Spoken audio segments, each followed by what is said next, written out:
Chapter 29. The House of Morel and Son. Anyone who had quitted Marseille a few years previously, well acquainted with the interior of Morel's warehouse, and had returned at this date, would have found a great change. Instead of that air of life, of comfort, and of happiness that permeates a flourishing and prosperous business establishment, instead of merry faces at the windows, busy clerks hurrying to and fro in the long corridors, instead of the court filled with bales of goods, re-echoing with the cries and the jokes of porters, one would have immediately perceived all aspect of sadness and gloom. Out of all the numerous clerks that used to fill the deserted corridor and the empty office, but two remained. One was a young man of 3 or 4 and 20, who was in love with Monsieur Morel's daughter, and had remained with him in spite of the efforts of his friends to induce him to withdraw. The other was an old one-eyed cashier called Cockles, or Cockeye, a nickname given him by the young men who used to throng this vast, now almost deserted beehive, and which had so completely replaced his real name that he would not, in all probability, have replied to anyone who addressed him by it. Cockles remained in Monsieur Morel's service, and a most singular change had taken place in his position. He had, at the same time, risen to the rank of cashier and sunk to the rank of a servant. He was, however, the same Cockles, good, patient, devoted, but inflexible on the subject of arithmetic, the only point on which he would have stood firm against the world, even against Monsieur Morel, and strong in the multiplication table, which he had at his fingers' ends, no matter what scheme or what trap was laid to catch him. In the midst of the disasters that befell the house, Cockles was the only one unmoved. But this did not arise from a want of affection, on the contrary, from a firm conviction. Like the rats that one by one forsake the doomed ship even before the vessel weighs anchor, so all the numerous clerks had by degrees deserted the office and the warehouse. Cockles had seen them go without thinking of inquiring the cause of their departure. Everything was, as we have said, a question of arithmetic to Cockles, and during 20 years he had always seen all payments made with such exactitude that it seemed as impossible to him that the house should stop payment as it would to a miller that the river that had so long turned his mill should cease to flow. Nothing had as yet occurred to shake Cockles' belief. The last month's payment had been made with the most scrupulous exactitude. Cockles had detected an overbalance of 14 sous in his cash, and the same evening he had brought them to Monsieur Morel, who, with a melancholy smile, threw them into an almost empty drawer, saying, "Thanks, Cockles, you are the pearl of cashiers." Cockles went away perfectly happy, for this eulogium of Monsieur Morel, himself the pearl of the honest men of Marseille, flattered him more than a present of 50 crowns. But since the end of the month, Monsieur Morel had passed many an anxious hour. In order to meet the payments then due, he had collected all his resources, and, fearing lest the report of his distress should get bruited abroad at Marseille when he was known to be reduced to such an extremity, he went to the Beaucaire fair to sell his wife's and daughter's jewels and a portion of his plate. By this means the end of the month was past, but his resources were now exhausted. Credit, owing to the reports afloat, was no longer to be had, and to meet the 100,000 francs due on the 15th of the present month, and the 100,000 francs due on the 15th of the next month to Monsieur de Beauville, Monsieur Morel had in reality no hope but the return of the Pharaon, of whose departure he had learnt from a vessel which had weighed anchor at the same time, and which had already arrived in harbor. But this vessel, which, like the Pharaon, came from Calcutta, had been in for a fortnight, while no intelligence had been received of the Pharaon. Such was the state of affairs when, The day after his interview with Monsieur de Beauville, the confidential clerk of the house of Thomson and French of Rome presented himself at Monsieur Morel's. Emmanuel received him. This young man was alarmed by the appearance of every new face, for every new face might be that of a new creditor come in anxiety to question the head of the house.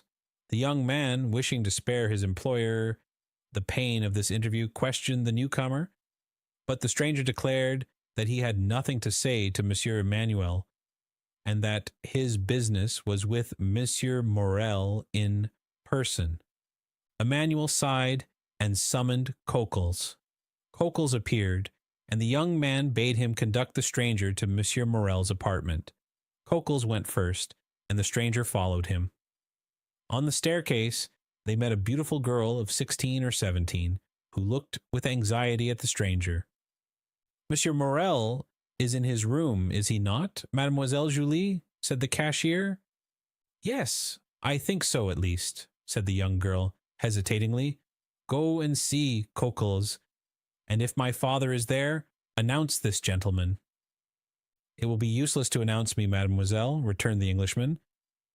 Monsieur Morel does not know my name. This worthy gentleman has only to announce the confidential clerk of the house of Thomson and French of Rome with whom your father does business.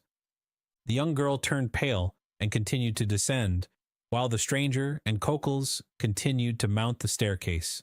She entered the office where Emmanuel was, while Coquels, by the aid of a key he possessed, opened a door in the corner of a landing place on the second staircase, conducted the stranger into an antechamber, opened a second door, which he closed behind him, and after having left the clerk of the house of Thomson and French alone, returned and signed to him that he could enter. The Englishman entered and found Morel seated at a table, turning over the formidable columns of his ledger, which contained the list of his liabilities.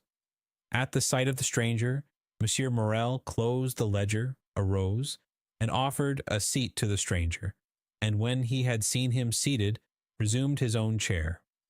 14 years had changed the worthy merchant, who, in his 36th year at the opening of this history, was now in his 50th. His hair had turned white.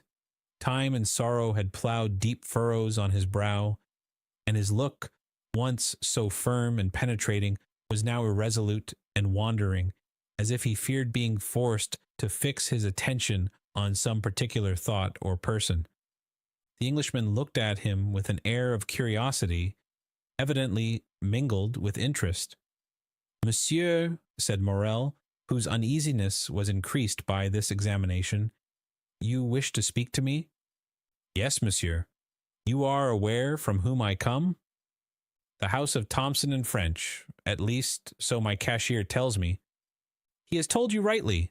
The house of Thomson and French had 300,000 or 400,000 francs to pay this month in France, and, knowing your strict punctuality, have collected all the bills bearing your signature, and charged me as they became due to present them, and to employ the money otherwise. Morel sighed deeply and passed his hand over his forehead, which was covered with perspiration. So then, sir, said Morel, you hold bills of mine? Yes, and for a considerable sum. What is the amount? Asked Morel, with a voice he strove to render firm. Here is, said the Englishman, taking a quantity of papers from his pocket, an assignment of 200,000 francs to our house by Monsieur de Beauville, the inspector of prisons, to whom they are due. You acknowledge, of course, that you owe this sum to him? Yes. He placed the money in my hands at 4.5% nearly 5 years ago. When are you to pay? Half the 15th of this month, half the 15th of next. Just so, and now here are 32,500 francs payable shortly. They are all signed by you and assigned to our house by the holders. I recognize them, said Morel, whose face was suffused, as he thought that, for the first time in his life, he would be unable to honor his own signature. Is this all?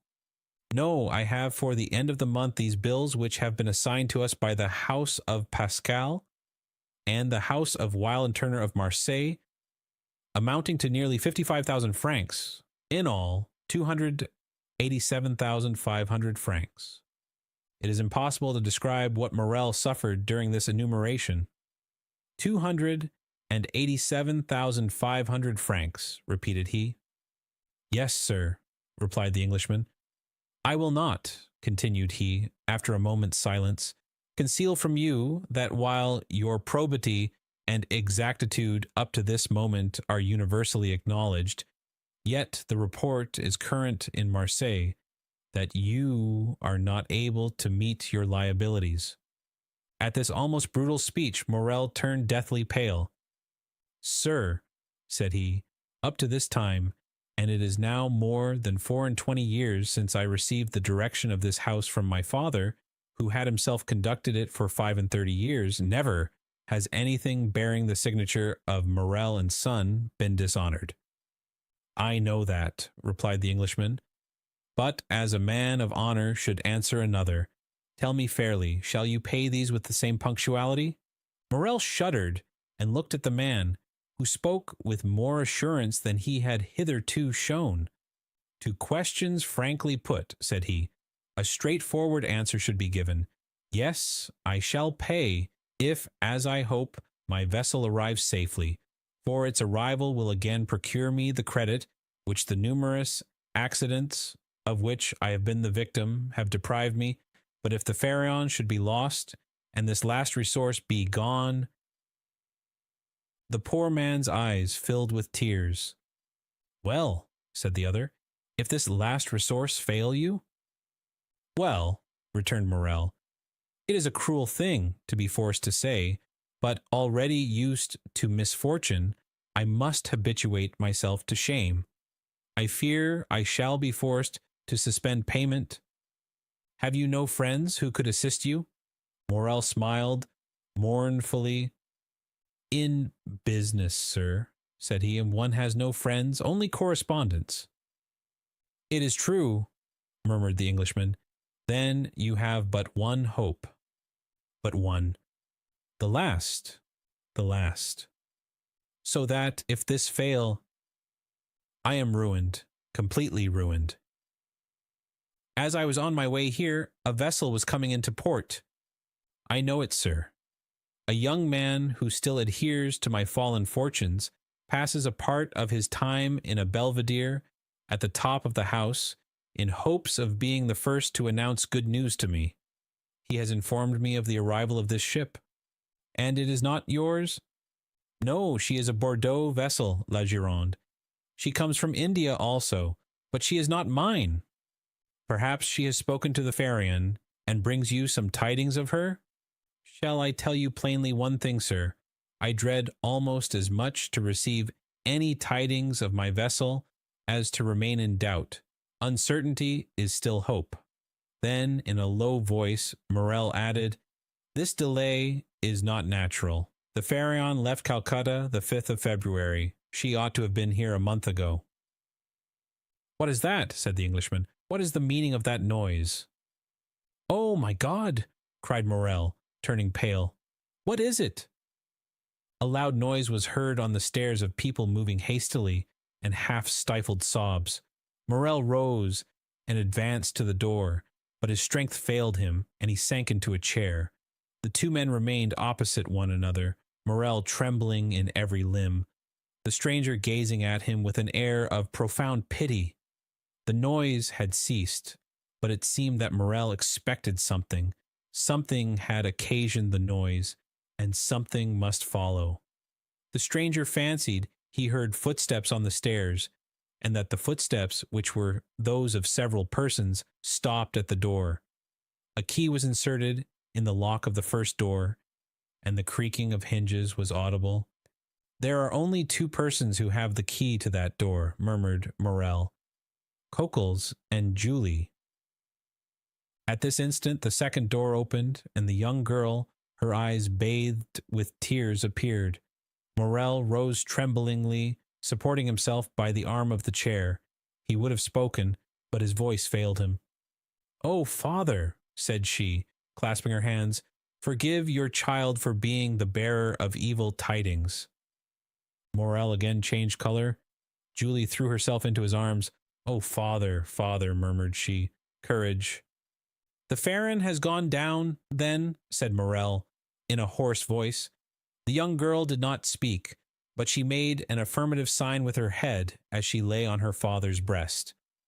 And the crew? Asked Morel. Saved, said the girl. Saved by the crew of the vessel that has just entered the harbor.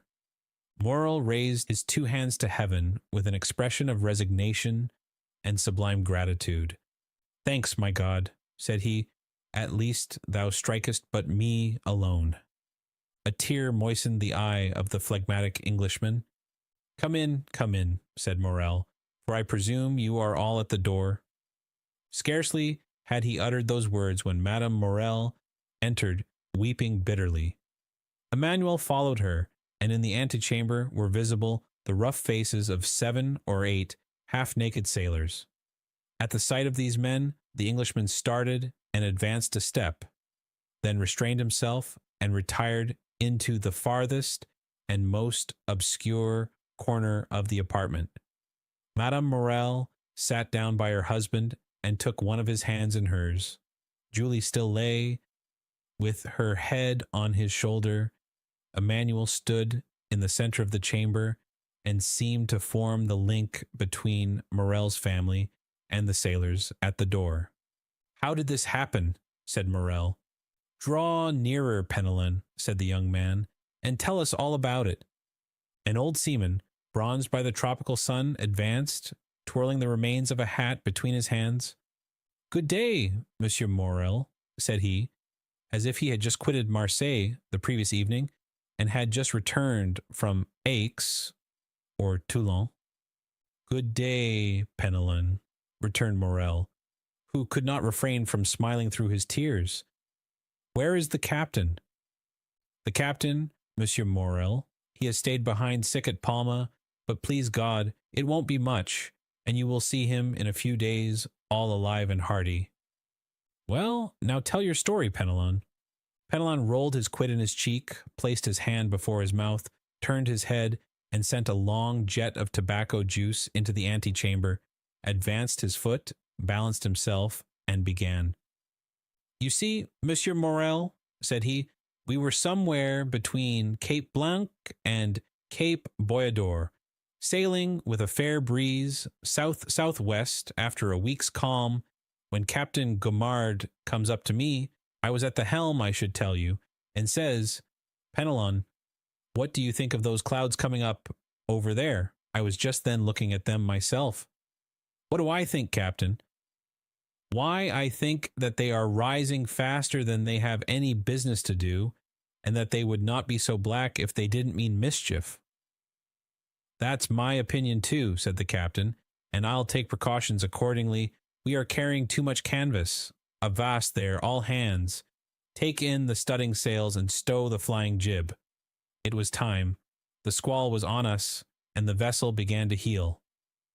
Ah, said the captain, we have still too much canvas set. All hands lower the mainsail. 5 minutes after it was down, and we sailed under mizzen topsails and topgallant sails. Well, Penelon, said the captain, what makes you shake your head? Why, I says, I still think you've got too much on. I think you're right, answered he. We shall have a gale. A gale? More than that, we shall have a tempest, or I don't know what's what. You could see the wind coming like the dust at Montredon. Luckily, the captain understood his business. Take in 2 reefs in the topsails, cried the captain. Let go the bowlines, haul the brace, lower the topgallant sails, haul out the reef tackles on the yards. That was not enough for those latitudes, said the Englishman. I should have taken 4 reefs in the topsails and furled the spanker. His firm, sonorous, and unexpected voice made everyone start. Penelon put his hand over his eyes and then stared at the man who thus criticized the maneuvers of his captain. We did better than that, sir, said the old sailor respectfully. We put the helm up to run before the tempest. 10 minutes after we struck our topsails and scudded under bare poles. The vessel was very old to risk that, said the Englishman. Eh, it was that did the business. After pitching heavily for 12 hours, we sprung a leak. Penelon, said the captain, I think we are sinking. Give me the helm and go down into the hold. I gave him the helm and descended. There was already 3 feet of water. All hands to the pumps, I shouted, but it was too late, and it seemed the more we pumped, the more came in. Ah, said I, after 4 hours' work, since we are sinking, let us sink. We can die but once. Is that the example you set, Penelon? Cries the captain. Very well, wait a minute. He went into his cabin and came back with a brace of pistols. I will blow the brains out of the first man who leaves the pump, said he. Well done, said the Englishman. There's nothing gives you so much courage as good reasons, continued the sailor, and during that time the wind had abated and the sea gone down, but the water kept rising, not much, only 2 inches an hour, but still it rose. 2 inches an hour does not seem much, but in 12 hours that makes 2 feet, and 3 we had before, that makes 5. Come, said the captain. We have done all in our power, and Monsieur Morel will have nothing to reproach us with. We have tried to save the ship, let us now save ourselves. To the boats, my lads, as quick as you can. Now, continued Penelon, you see, Monsieur Morel, a sailor is attached to his ship, but still more to his life, so we did not wait to be told twice. The more so, that the ship was sinking under us, and seemed to say, Get along, save yourselves. We soon launched the boat, and all 8 of us got into it. The captain descended last, or rather, he did not descend. He would not quit the vessel, so I took him round the waist and threw him into the boat, and then I jumped after him.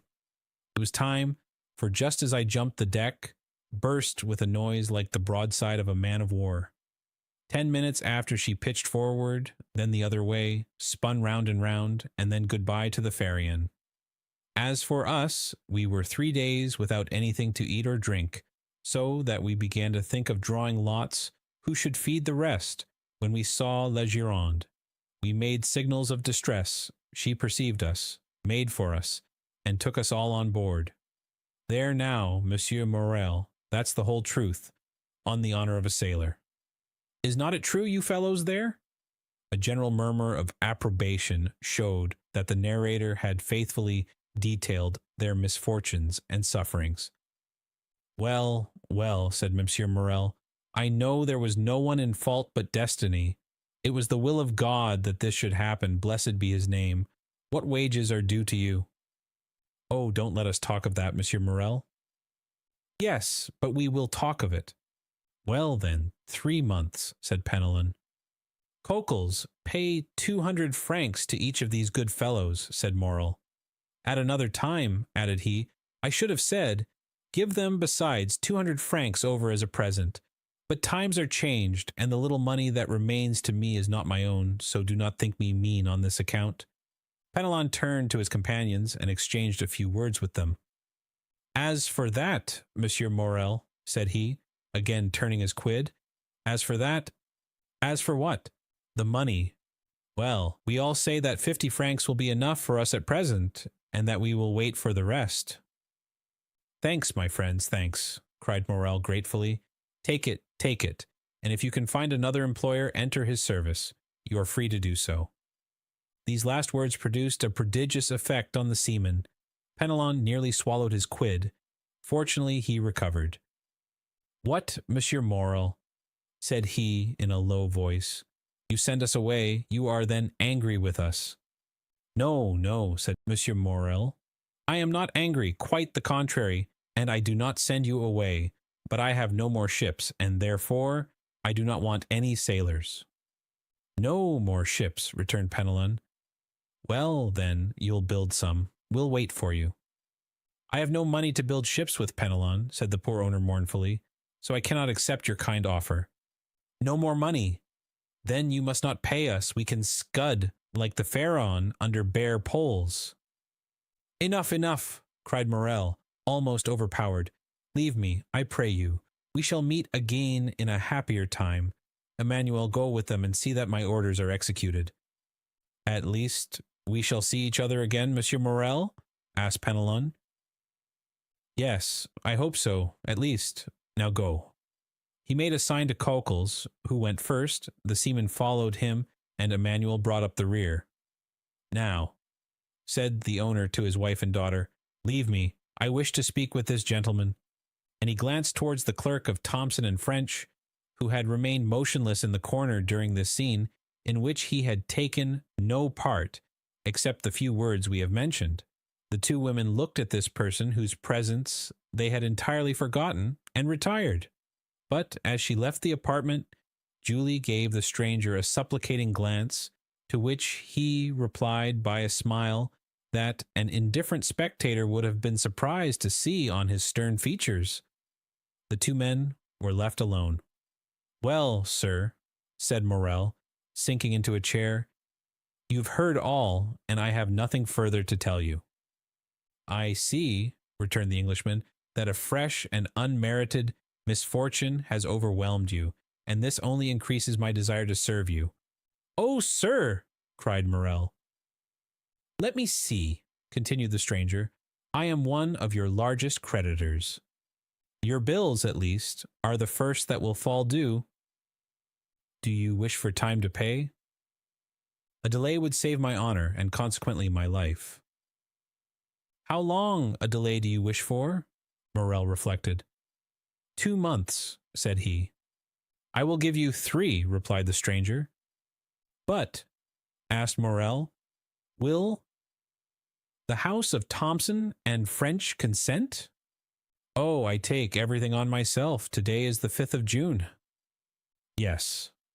Well, renew these bills up to the 5th of September, and on the 5th of September at 11 o'clock, the hand of the clock pointed to 11, I shall come to receive the money. I shall expect you, returned Morel, and I will pay you, or I shall be dead. These last words were uttered in so low a tone that the stranger could not hear them. The bills were renewed, the old ones destroyed, and the poor ship owner found himself with 3 months before him to collect his resources. The Englishman received his thanks with the phlegm peculiar to his nation, and Morel, overwhelming him with grateful blessings, conducted him to the staircase.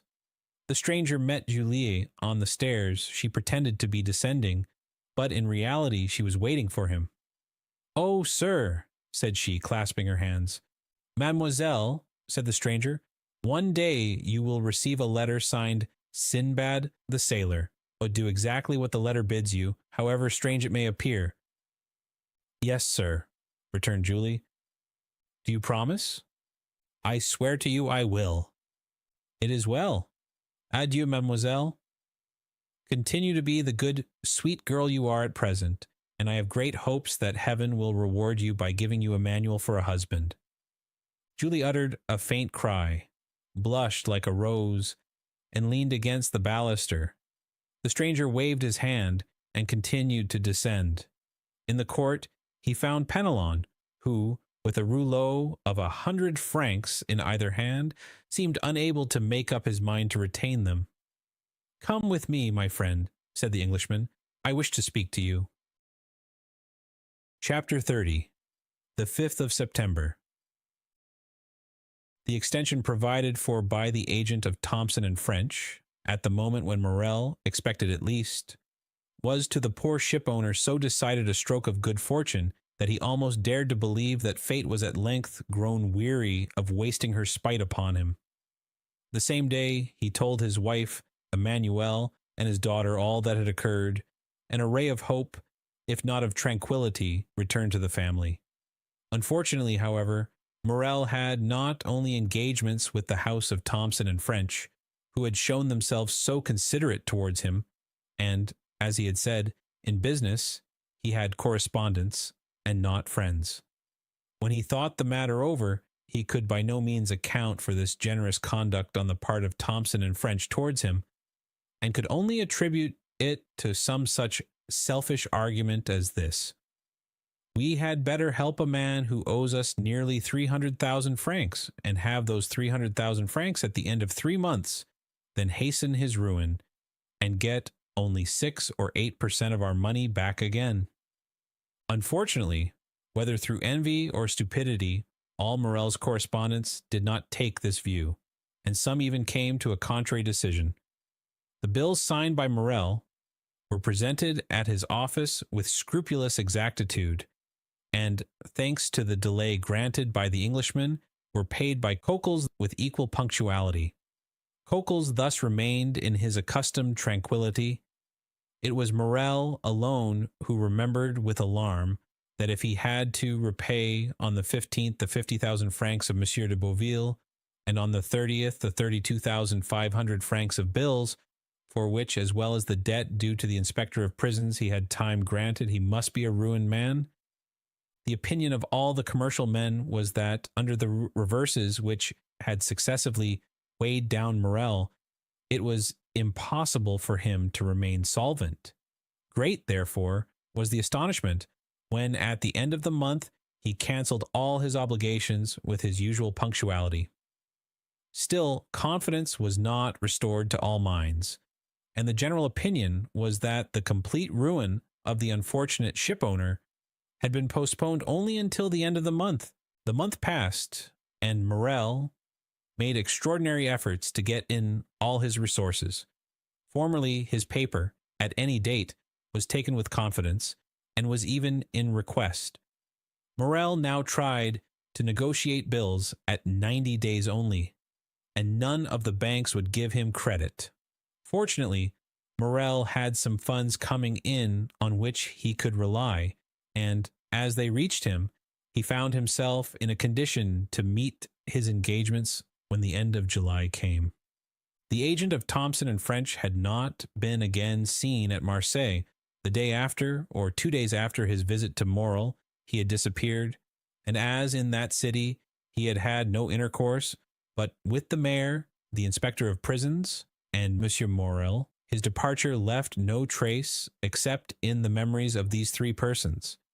As to the sailors of the Pharaon, they must have found snug berths elsewhere, for they also had disappeared.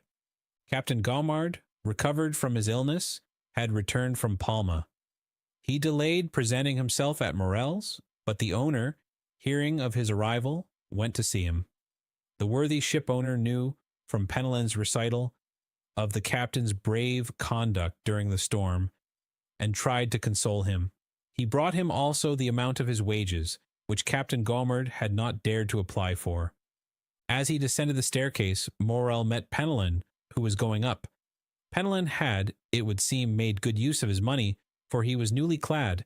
When he saw his employer, the worthy tar seemed much embarrassed, drew on one side into the corner of the landing place, passed his quid from one cheek to the other, stared stupidly with his great eyes, and only acknowledged the squeeze of the hand which Morel, as usual, gave him by a slight pressure in return.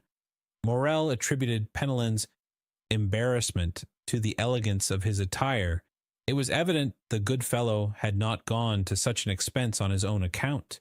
He was, no doubt, engaged on board some other vessel, and thus his bashfulness arose from the fact of his not having, if we may so express ourselves, worn mourning for the Pharaon longer. Perhaps he had come to tell Captain Gaumard of his good luck, and to offer him employment from his new master. "Worthy fellows," said Morel as he went away, "may your new master love you as I loved you, and be more fortunate than I have been." August rolled by in unceasing efforts on the part of Morel to renew his credit or revive the old.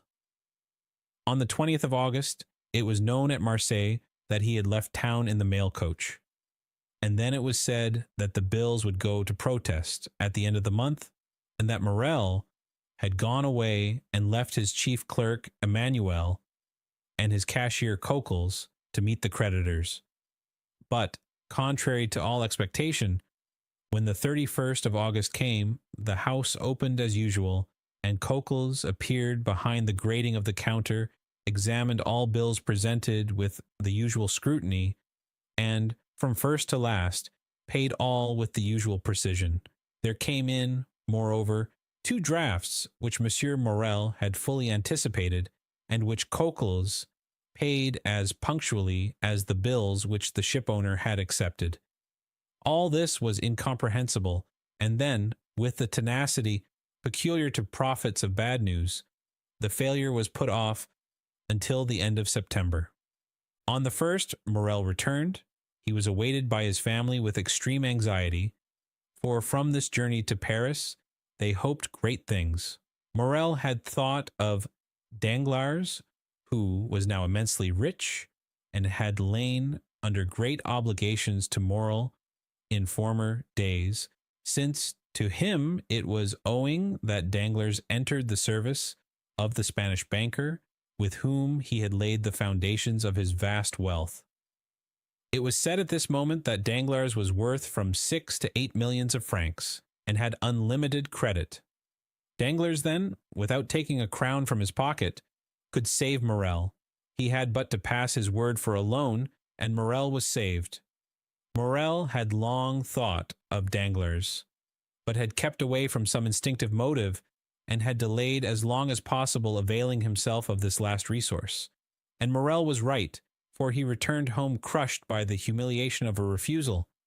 Yet on his arrival, Morel did not utter a complaint or say one harsh word. He embraced his weeping wife and daughter, pressed Emmanuel's hand with friendly warmth, and then, going to his private room on the 2nd floor, had sent for Coquels. "Then," said the two women to Emmanuel, "we are indeed ruined." It was agreed in a brief council held among them that Julie should write to her brother, who was in garrison at Nîmes, to come to them as speedily as possible. The poor women felt instinctively that they required all their strength to support the blow that impended. Besides, Maximilian Morel, though hardly 22, had great influence over his father. He was a strong-minded, upright young man. At the time when he decided on his profession, his father had no desire to choose for him, but had consulted young Maximilian's taste.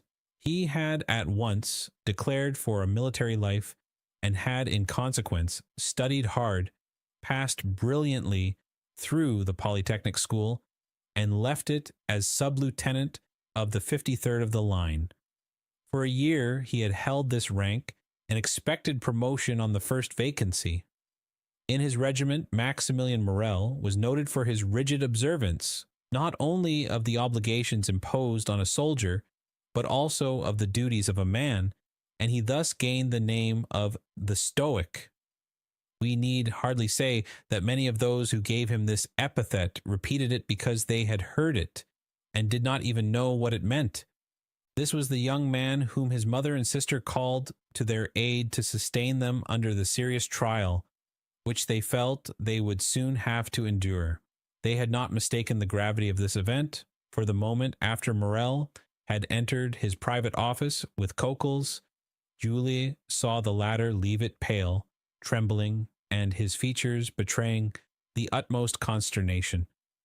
She would have questioned him as he passed by her, but the worthy creature hastened down the staircase with unusual precipitation, and only raised his hands to heaven and exclaimed, "Oh, mademoiselle, mademoiselle, what a dreadful misfortune! Who could ever have believed it?" A moment afterwards, Julie saw him go upstairs carrying 2 or 3 heavy ledgers, a portfolio, and a bag of money. Morel examined the ledgers, opened the portfolio, and counted the money. All his funds amounted to 6,000 or 8,000 francs. His bills receivable up to the 5th to 4,000 or 5,000, which, making the best of everything, gave him 14,000 francs to meet debts amounting to 287,500 francs. He had not even the means for making a possible settlement on account. However, when Morel went down to his dinner, he appeared very calm. This calmness was more alarming to the two women than the deepest dejection would have been. After dinner, Morel usually went out and used to take his coffee at the club of the Phocéens, and read the Semaphore. This day did not leave the house, but returned to his office. As to Cockles, he seemed completely bewildered. For part of the day he went into the courtyard, seated himself on a stone with his head bare and exposed to the blazing sun. Emmanuel tried to comfort the women, but his eloquence faltered. The young man was too well acquainted with the business of the house not to feel that a great catastrophe hung over the Morel family. Night came. The two women had watched, hoping that when he left his room Morel would come to them, but they heard him pass before their door and trying to conceal the noise of his footsteps. They listened. He went into his sleeping room and fastened the door inside. Madame Morel sent her daughter to bed, and half an hour after Julie had retired, she rose, took off her shoes, and went stealthily along the passage to see through the keyhole what her husband was doing. In the passage she saw a retreating shadow. It was Julie who, uneasy herself, had anticipated her mother. The young lady went towards Madame Morel. "He is writing," she said. They had understood each other without speaking.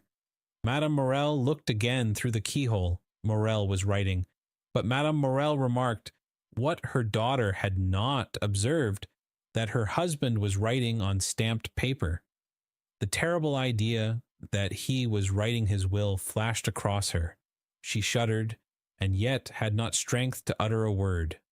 Next day, Monsieur Morel seemed as calm as ever, went into his office as usual, came to his breakfast punctually, and then, after dinner, he placed his daughter beside him, took her head in his arms, and held her for a long time against his bosom. In the evening, Julie told her mother that although he was apparently so calm, she had noticed that her father's heart beat violently. The next 2 days passed in much the same way. On the evening of the 4th of September, Monsieur Morel asked his daughter for the key of his study. Julie trembled at this request, which seemed to her of bad omen. Why did her father ask for this key which she always kept, and which was only taken from her in childhood as a punishment? The young girl looked at Morel. "What have I done wrong, father," she said, "that you should take this key from me?" "Nothing, my dear," replied the unhappy man, the tears starting to his eyes at this simple question. "Nothing, only I want it." Julie made a pretense to feel for the key. "I must have left it in my room," she said, and she went out. But instead of going to her apartment, she hastened to consult Emmanuel. "Do not give this key to your father," said he, "and tomorrow morning, if possible, do not quit him for a moment." She questioned Emmanuel, but he knew nothing, or would not say what he knew. During the night, between the 4th and 5th of September, Madame Morel remained listening for every sound, and until 3 o'clock in the morning, she heard her husband pacing the room in great agitation. It was 3 o'clock when he threw himself on the bed. The mother and daughter passed the night together. They had expected Maximilian since the previous evening. At 8 o'clock in the morning, Morel entered their chamber. He was calm, but the agitation of the night was legible in his pale and careworn visage. They did not dare to ask him how he had slept. Morel was kinder to his wife, more affectionate to his daughter than he had ever been. He could not cease gazing at and kissing the sweet girl. Julie, mindful of Emmanuel's request, was following her father when he quitted the room, but he said to her quickly, "Remain with your mother, dearest." Julie wished to accompany him. "I wish you to do so," said he. This was the first time Morel had ever so spoken, but he said it in a tone of paternal kindness, and Julie did not dare to disobey. She remained at the same spot, standing mute and motionless. An instant afterwards the door opened. She felt 2 arms encircle her, and a mouth pressed her forehead. She looked up and uttered an exclamation of joy. "Maximilian, my dearest brother," she cried. At these words, Madame Morel rose and threw herself into her son's arms. "Mother," said the young man, looking alternately at Madame Morel and her daughter, "what has occurred? What has happened? Your letter has frightened me, and I have come hither with all speed." "Julie," said Madame Morrel, making a sign to the young man, "go and tell your father that Maximilian has just arrived." The young lady rushed out of the apartment, but on the first step of the staircase she found a man holding a letter in his hand. "Are you not Mademoiselle Julie Morrel?" inquired the man, with a strong Italian accent. "Yes, sir," replied Julie with hesitation. "What is your pleasure?" "I do not know you." "Read this letter," he said, handing it to her. Julie hesitated. "It concerns the best interests of your father," said the messenger. The young girl hastily took the letter from him. She opened it quickly and read, "Go this moment to the Allées de Mailhan. Enter the house number 15. Ask the porter for the key of the room on the 5th floor. Enter the apartment. Take from the corner of the mantelpiece a purse netted in red silk and give it to your father. It is important that he should receive it before 11 o'clock. You promised to obey me implicitly. Remember your oath. Sinbad the Sailor." The young girl uttered a joyful cry, raised her eyes, looked round to question the messenger, but he had disappeared. She cast her eyes again over the note to peruse it a second time, and saw there was a postscript. She read, "It is important that you should fulfill this mission in person and alone. If you go accompanied by any other person, or should anyone else go in your place, the porter will reply that he does not know anything about it." This postscript decreased greatly the young girl's happiness. Was there nothing to fear? Was there not some snare laid for her? Her innocence had kept her in ignorance of the dangers that might assail a young girl of her age. But there is no need to know danger in order to fear it. Indeed, it may be observed that it is usually unknown perils that inspire the greatest terror. Julie hesitated and resolved to take counsel. Yet, through a singular impulse, it was neither to her mother nor her brother that she applied, but to Emmanuel. She hastened down and told him what had occurred on the day when the agent of Thompson and French had come to her father's, related the scene on the staircase, repeated the promise she had made, and showed him the letter. "You must go then, mademoiselle," said Emmanuel. "Go there?" murmured Julie. "Yes, I will accompany you." "But did you not read that I must be alone?" said Julie. "And you shall be alone," replied the young man. "I will await you at the corner of the Rue du Musée. And if you are so long absent as to make me uneasy, I will hasten to rejoin you, and woe to him of whom you shall have cause to complain to me." "Then, Emmanuel," said the young girl with hesitation, "it is your opinion that I should obey this invitation?" "Yes. Did not the messenger say your father's safety depended upon it?" "But what danger threatens him then, Emmanuel?" she asked. Emmanuel hesitated a moment, but his desire to make Julie decide immediately made him reply. "Listen," he said, "today is the 5th of September, is it not?" "Yes." "Today, then, at 11 o'clock, your father has nearly 300,000 francs to pay?"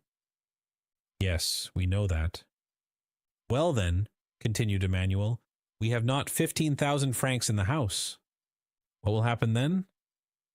"Why, if today before 11 o'clock your father has not found someone who will come to his aid, he will be compelled at 12 o'clock to declare himself a bankrupt." "Oh, come then, come," cried she, hastening away with the young man. During this time Madame Morrel had told her son everything.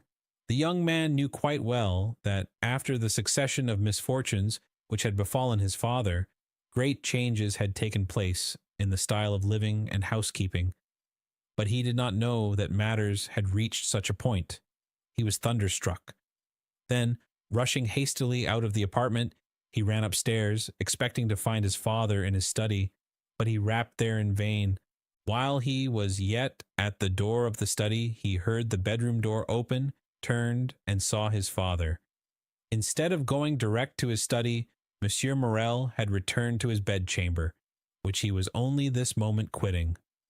Morel uttered a cry of surprise at the sight of his son, of whose arrival he was ignorant. He remained motionless on the spot, pressing with his left hand something he had concealed under his coat.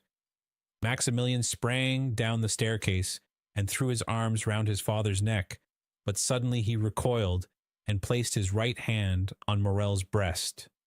"Father," he exclaimed, turning pale as death, "what are you going to do with that brace of pistols under your coat?" "Oh, this is what I feared," said Morel. "Father, father, in heaven's name," exclaimed the young man, "what are these weapons for?" "Maximilian," replied Morel, looking fixedly at his son, "you are a man, and a man of honor. Come, and I will explain to you." And with a firm step Morel went up to his study, while Maximilian followed him, trembling as he went.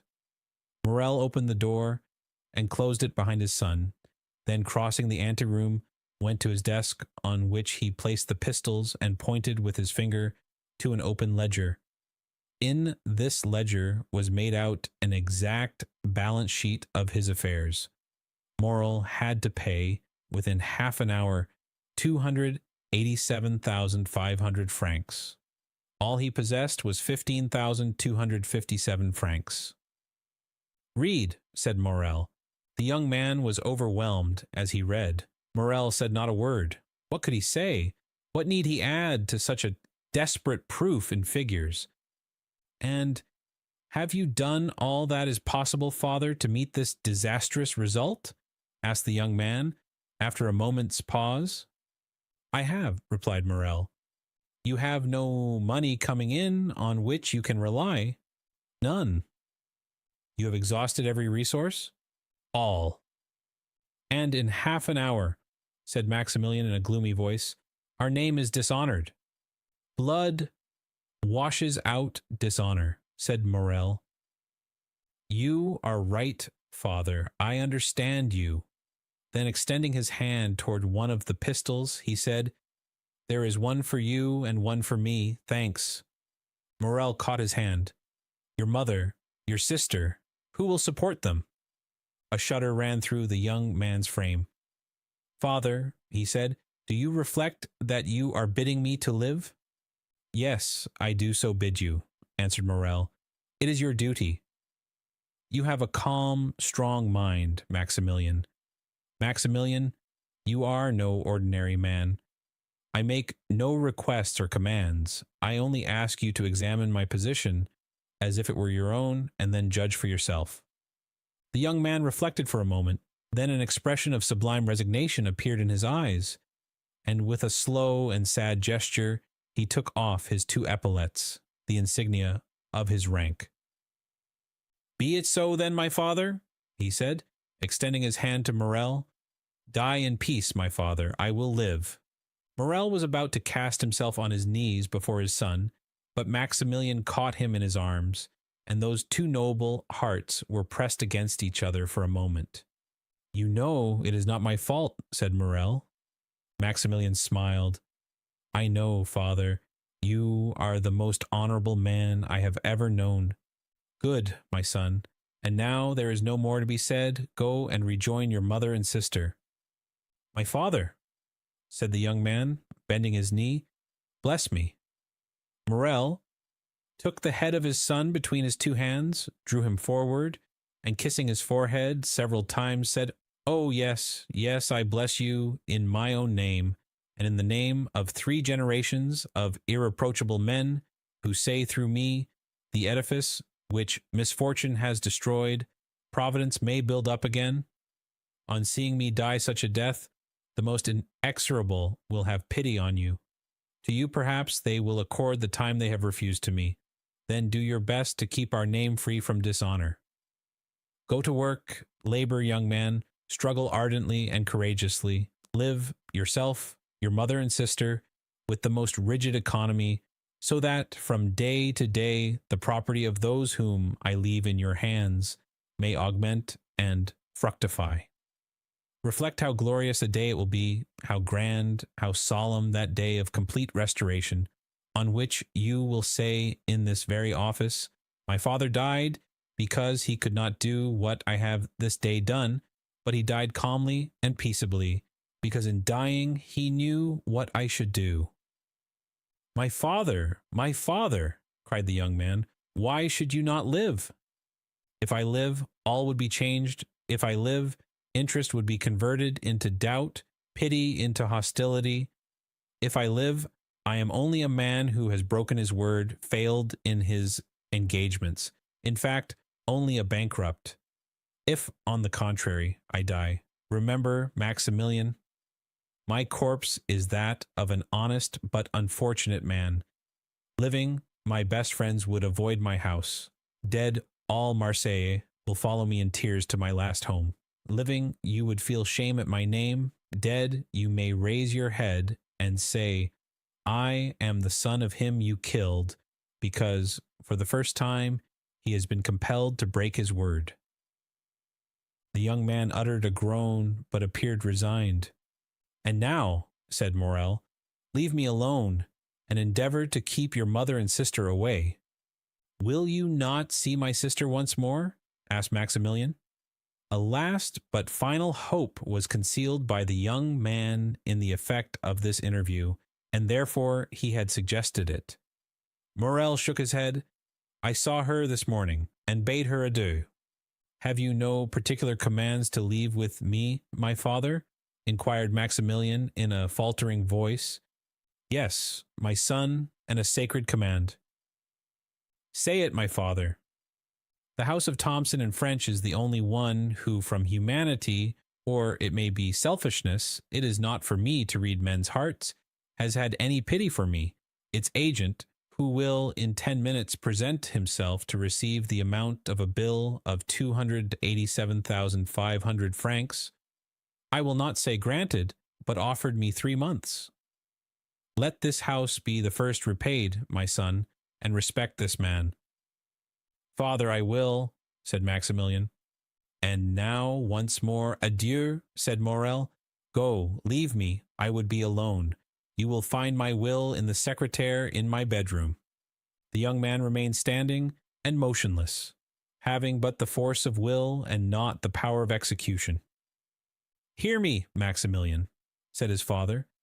Suppose I were a soldier like you, and ordered to carry a certain redoubt, and you knew I must be killed in the assault, would you not say to me, as you said just now, Go, father, for you are dishonored by delay, and death is preferable to shame? Yes, yes, said the young man, yes. And once again embracing his father with convulsive pressure, he said, Be it so, my father. And he rushed out of the study. When his son had left him, Morrel remained an instant standing with his eyes fixed on the door. Then putting forth his arm, he pulled the bell. After a moment's interval, Chronicles appeared. It was no longer the same man. The fearful revelations of the 3 last days had crushed him. This thought, the house of Morrel is about to stop payment, bent him to the earth more than 20 years would otherwise have done. My worthy Chronicles, said Morrel in a tone impossible to describe, do you remain in the antechamber. When the gentleman who came 3 months ago, the agent of Thomson and French, arrives, announce his arrival to me. Chronicles made no reply. He made a sign with his head, went to the ante-room, and seated himself. Morrel fell back in his chair, his eyes fixed on the clock. There were 7 minutes left. That was all. The hand moved on with incredible rapidity. He seemed to see its motion. What passed in the mind of this man at the supreme moment of his agony cannot be told in words. He was still comparatively young. He was surrounded by the loving care of a devoted family. But he had convinced himself by a course of reasoning, illogical perhaps, yet certainly plausible, that he must separate himself from all he held dear in the world, even life itself. To form the slightest idea of his feelings, one must have seen his face with its expression of enforced resignation and its tear-moistened eyes raised to heaven. The minute hand moved on. The pistols were loaded. He stretched forth his hand, took one up, and murmured his daughter's name. Then he laid it down, seized his pen, and wrote a few words. It seemed to him as if he had not taken a sufficient farewell of his beloved daughter. Then he turned again to the clock, counting time now, not by minutes, but by seconds. He took up the deadly weapon again, his lips parted and his eyes fixed on the clock, and then shuddered at the click of the trigger as he cocked the pistol. At this moment of mortal anguish, the cold sweat came forth upon his brow. A pang stronger than death clutched at his heartstrings. He heard the door of the staircase creak on its hinges. The clock gave its warning to strike 11. The door of his study opened. Morrel did not turn round. He expected these words of Coquel's, the agent of Thomson and French. He placed the muzzle of the pistol between his teeth. Suddenly he heard a cry. It was his daughter's voice. He turned and saw Julie. The pistol fell from his hands.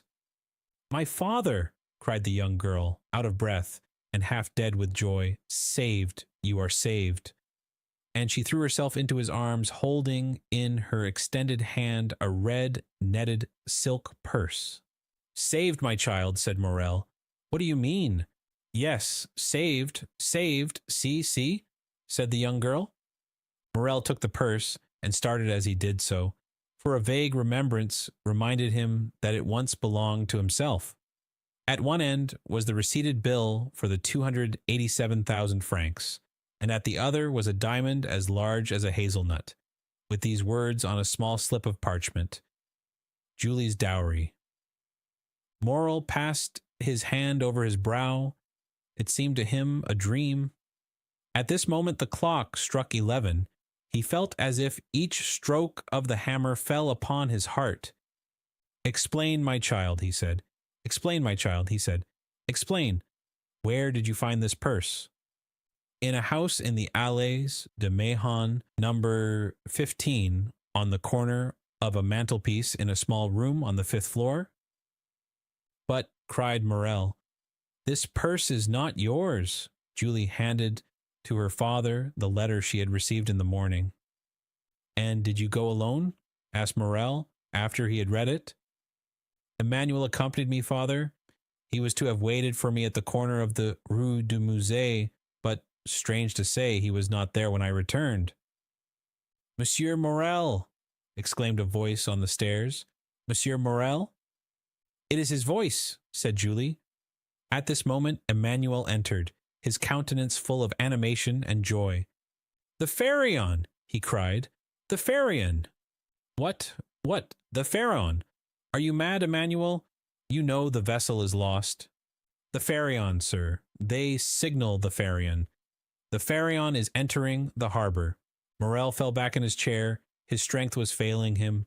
His understanding, weakened by such events, refused to comprehend such incredible, unheard of, fabulous facts. But his son came in. "Father!" cried Maximilian. "How could you say the Pharaon was lost? The lookout has signaled her, and they say she is now coming into port." "My dear friends," said Morrel, "if this be so, it must be a miracle of heaven. Impossible, impossible." But what was real and not less incredible was the purse he held in his hand, the acceptance receipted, the splendid diamond. "Ah, sir!" exclaimed Coquel's, "what can it mean? The Pharaon?" "Come, dear ones," said Morrel, rising from his seat, "let us go and see, and heaven have pity upon us if it be false intelligence." They all went out, and on the stairs met Madame Morrel, who had been afraid to go up into the study. In a moment they were at the Canebière. There was a crowd on the pier. All the crowd gave way before Morrel. "The Pharaon! The Pharaon!" said every voice. And, wonderful to see, in front of the tower of Saint-Jean was a ship bearing on her stern these words, printed in white letters: "The Pharaon, Morrel, and son of Marseille." She was the exact duplicate of the other Pharaon, and loaded, as that had been, with cochineal and indigo. She cast anchor, clewed up sails, and on the deck was Captain Gaumard giving orders, and good old Penelon making signals to Monsieur Morel. To doubt any longer was impossible. There was the evidence of the senses, and 10,000 persons who came to corroborate the testimony. As Morel and his son embraced on the pierhead in the presence and amid the applause of the whole city, witnessing this event, a man with his face half covered by a black beard, and who, concealed behind the sentry box, watched the scene with delight, uttered these words in a low tone: "Be happy, noble heart, be blessed for all the good thou hast done and wilt do hereafter, and let my gratitude remain in obscurity like your good deeds." And with a smile expressive of supreme content, he left his hiding place, and without being observed, descended one of the flights of steps provided for debarkation, and hailing 3 times shouted, "Jacopo, Jacopo, Jacopo." Then a launch came to shore, took him on board, and conveyed him to a yacht splendidly fitted up, on whose deck he sprung with the activity of a sailor. Thence he once again looked towards Morel, who, weeping with joy, was shaking hands most cordially with all the crowd around him, and thanking with a look the unknown benefactor whom he seemed to be seeking in the skies. "And now," said the unknown, "farewell kindness, humanity, and gratitude. Farewell to all the feelings that expand the heart. I have been heaven's substitute to recompense the good. Now the God of vengeance yields to me his power to punish the wicked." At these words he gave a signal, and, as if only awaiting this signal, the yacht instantly put out to sea. Chapter 31. Italy, Sinbad the Sailor. Towards the beginning of the year 1838, 2 young men belonging to the First Society of Paris, the Viscount Albert de Morcerf and the Baron Franz d'Épinay, were at Florence. They had agreed to see the carnival at Rome that year, and that Franz, who for the last 3 or 4 years had inhabited Italy, should act as cicerone to Albert. As it is no inconsiderable affair to spend the carnival at Rome, especially when you have no great desire to sleep on the Piazza del Popolo or the Campo Vaccino, they wrote to Signor Pastrini, the proprietor of the Hôtel de Lons, Piazza di Spagna, to reserve comfortable apartments for them. Signor Pastrini replied that he had only 2 rooms and a parlor on the 3rd floor, which he offered at the low charge of a louis per diem. They accepted his offer, but wishing to make the best use of the time that was left, Albert started for Naples. As for Franz, he remained at Florence, and after having passed a few days in exploring the paradise of the Cascine and spending 2 or 3 evenings at the houses of the Florentine nobility, he took a fancy into his head, having already visited Corsica, the cradle of Bonaparte, to visit Elba, the waiting place of Napoleon. One evening he cast off the painter of a sailboat from the iron ring that secured it to the dock at Leghorn, wrapped himself in his coat and lay down, and said to the crew, "To the island of Elba." The boat shot out of the harbor like a bird, and the next morning Franz disembarked at Porto Ferrajo. He traversed the island, after having followed the traces which the footsteps of the giant have left, and re-embarked for Marciana. 2 hours after, he again landed at Pianosa, where he was assured that red partridges abounded. The sport was bad. Franz only succeeded in killing a few partridges, and, like every unsuccessful sportsman, he returned to the boat very much out of temper. "Ah, if your excellency chose," said the captain, "you might have capital sport." "Where? Do you see that island?" continued the captain, pointing to a conical pile rising from the Indigo Sea. "Well, what is this island?" "The island of Monte Cristo. But I have no permission to shoot over this island." "Your excellency does not require a permit, for the island is uninhabited." "Ah, indeed," said the young man. A desert island in the midst of the Mediterranean must be a curiosity. It is very natural. This island is a mass of rocks and does not contain an acre of land capable of cultivation. To whom does this island belong? To Tuscany. What game shall I find there? Thousands of wild goats. Who live upon the stones, I suppose, said Franz, with an incredulous smile. No, but by browsing the shrubs and trees that grow out of the crevices of the rocks. Where can I sleep? On shore in the grottos, or on board in your cloak? Besides, if your excellency pleases, we can leave as soon as you like. We can sail as well by night as by day, and if the wind drops, we can use our oars. As Franz had sufficient time, and his apartments at Rome were not yet available, he accepted the proposition. Upon his answer in the affirmative, the sailors exchanged a few words together in a low tone. "Well," asked he, "what now? Is there any difficulty in the way?" "No," replied the captain, "but we must warn your excellency that the island is an infected port." "What do you mean?" "Monte Cristo, although uninhabited, yet serves occasionally as a refuge for the smugglers and pirates who come from Corsica, Sardinia, and Africa, and if it becomes known that we have been there, we shall have to perform quarantine for 6 days on our return to Leghorn." "The deuce! That puts a different face on the matter. 6 days! Why, that's as long as the Almighty took to make the world. Too long a wait, too long. But who will say, 'Your Excellency has been to Monte Cristo'?" "Oh, I shall not," cried Franz. "Nor I," chorused the sailors. "Then steer for Monte Cristo." The captain gave his orders, the helm was put up, and the boat was soon sailing in the direction of the island. Franz waited until all was in order, and when the sail was filled and the 4 sailors had taken their places, 3 forward and 1 at the helm, he resumed the conversation. "Gaetano," said he to the captain, "you tell me Monte Cristo serves as a refuge for pirates, who are, it seems to me, a very different kind of game from the goats." "Yes, your excellency, and it is true." "I knew there were smugglers, but I thought that since the capture of Algiers and the destruction of the Regency, pirates existed only in the romances of Cooper and Captain Marryat." "Your excellency is mistaken.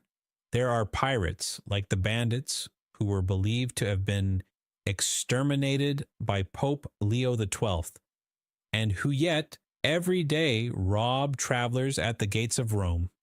Has not your excellency heard that the French chargé d'affaires was robbed 6 months ago within 500 paces of Velletri?" "Oh, yes, I heard that." "Well, then, if, like us, your excellency lived at Leghorn, you would hear from time to time that a little merchant vessel or an English yacht that was expected at Bastia, at Porto Ferrajo, or at Civita Vecchia has not arrived. No one knows what has become of it, but doubtless it has struck on a rock and foundered. Now this rock it has met has been a long and narrow boat, manned by 6 or 8 men, who have surprised and plundered it, some dark and stormy night, near some desert and gloomy island, as bandits plunder a carriage in the recesses of a forest."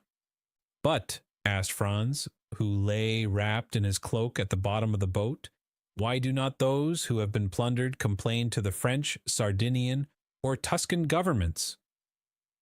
"Why?" said Gaetano with a smile.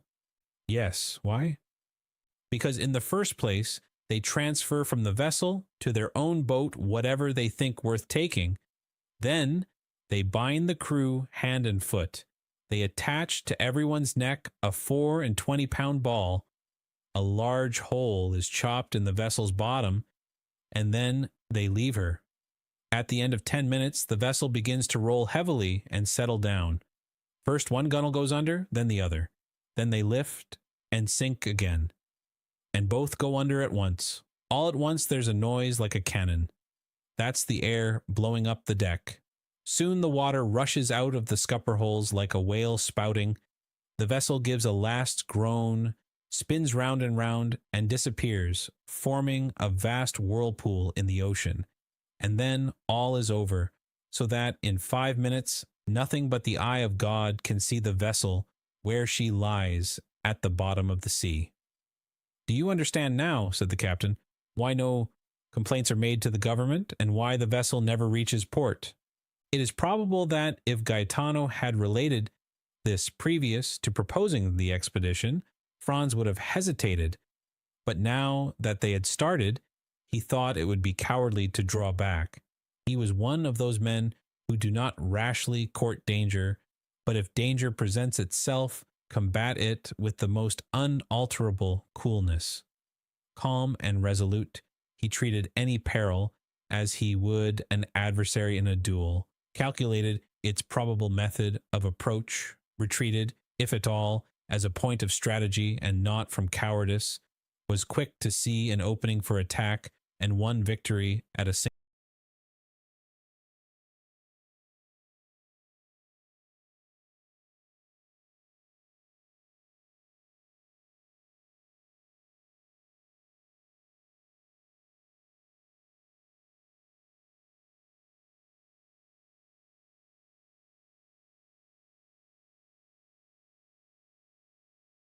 Chapter 31. His cloak at the bottom of the boat.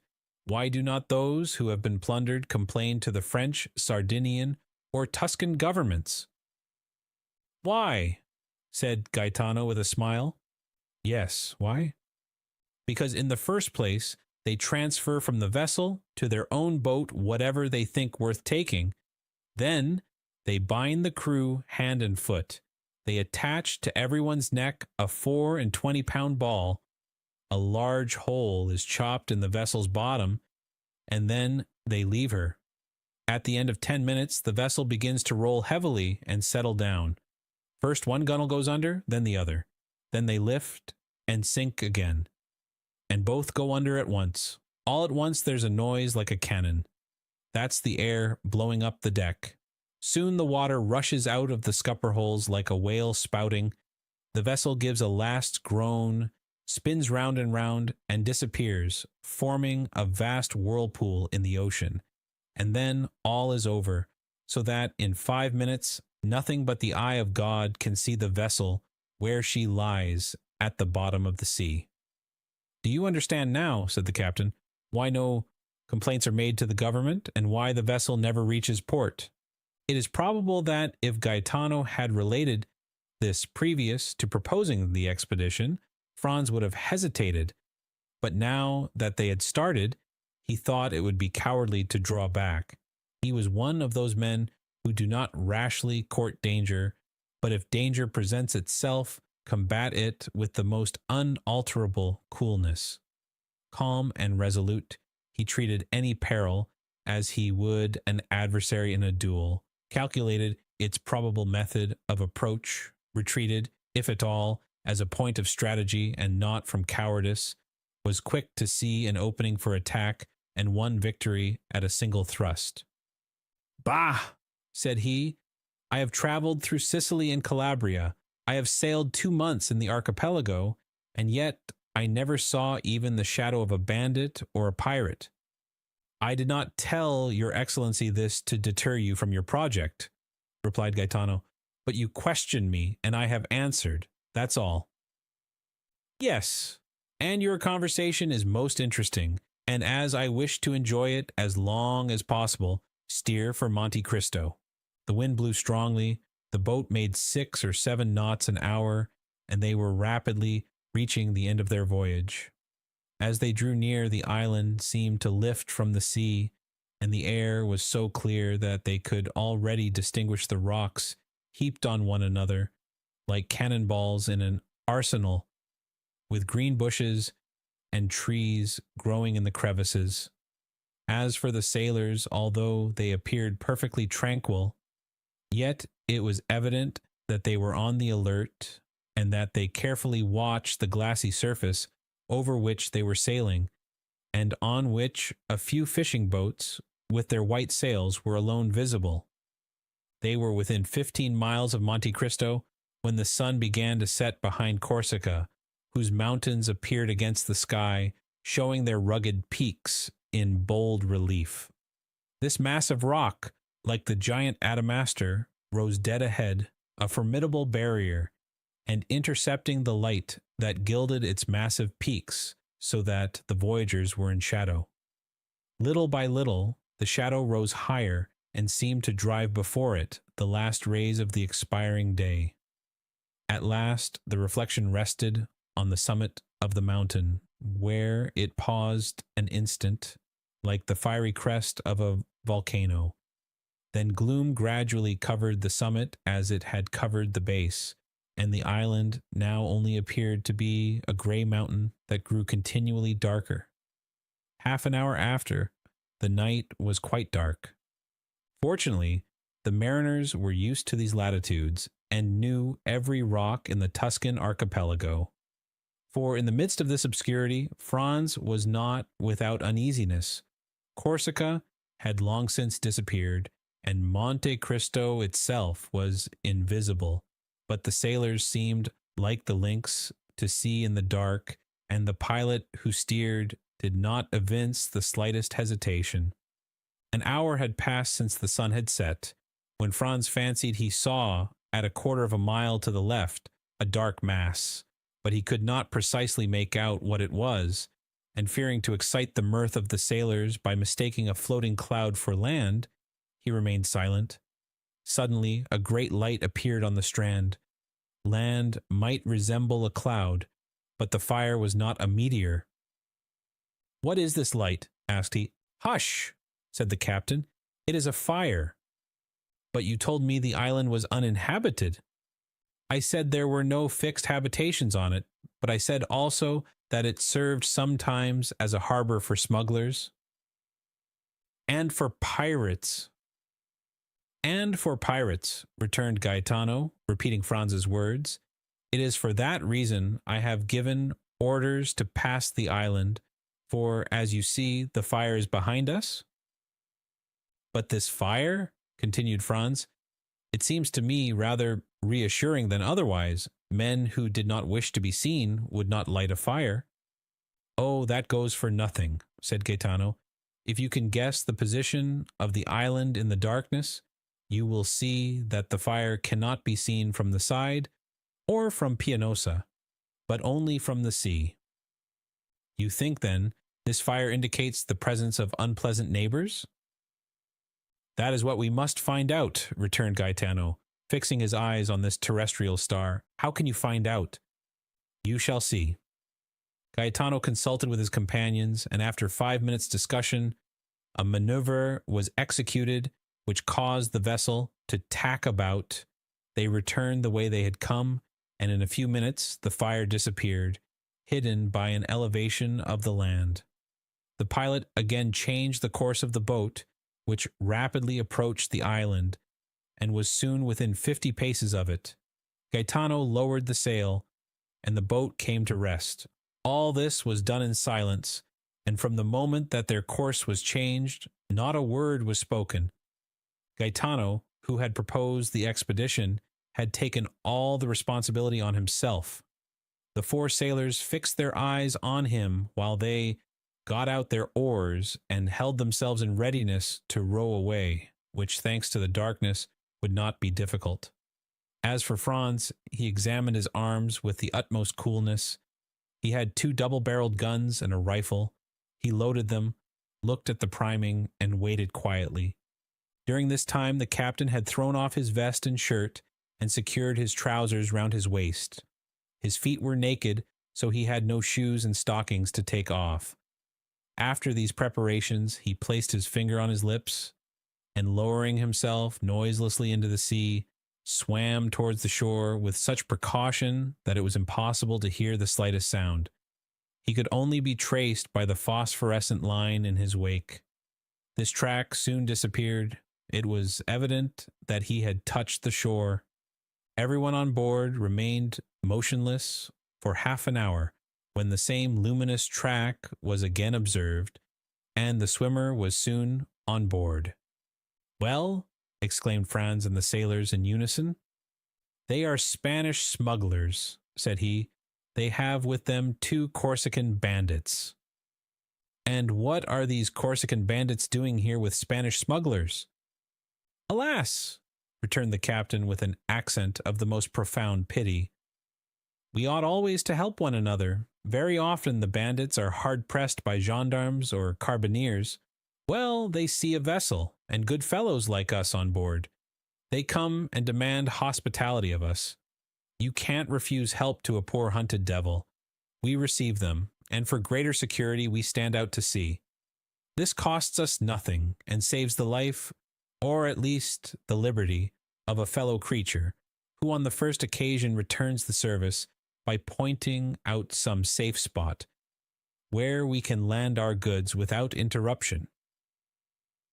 "Ah," said Franz, "then you are a smuggler occasionally, Gaetano?" "Your Excellency, we must live somehow," returned the other, smiling impenetrably. "Then you know the men who are now on Monte Cristo?" "Oh, yes. We sailors are like Freemasons, and recognize each other by signs." "And do you think we have nothing to fear if we land?" "Nothing at all. Smugglers are not thieves."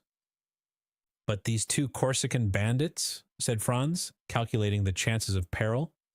"It is not their fault that they are bandits, but that of the authorities." "How so?" "Because they are pursued for having made a stiff, as if it was not in a Corsican's nature to revenge himself." "What do you mean by having made a stiff? Having assassinated a man?" said Franz, continuing his investigation.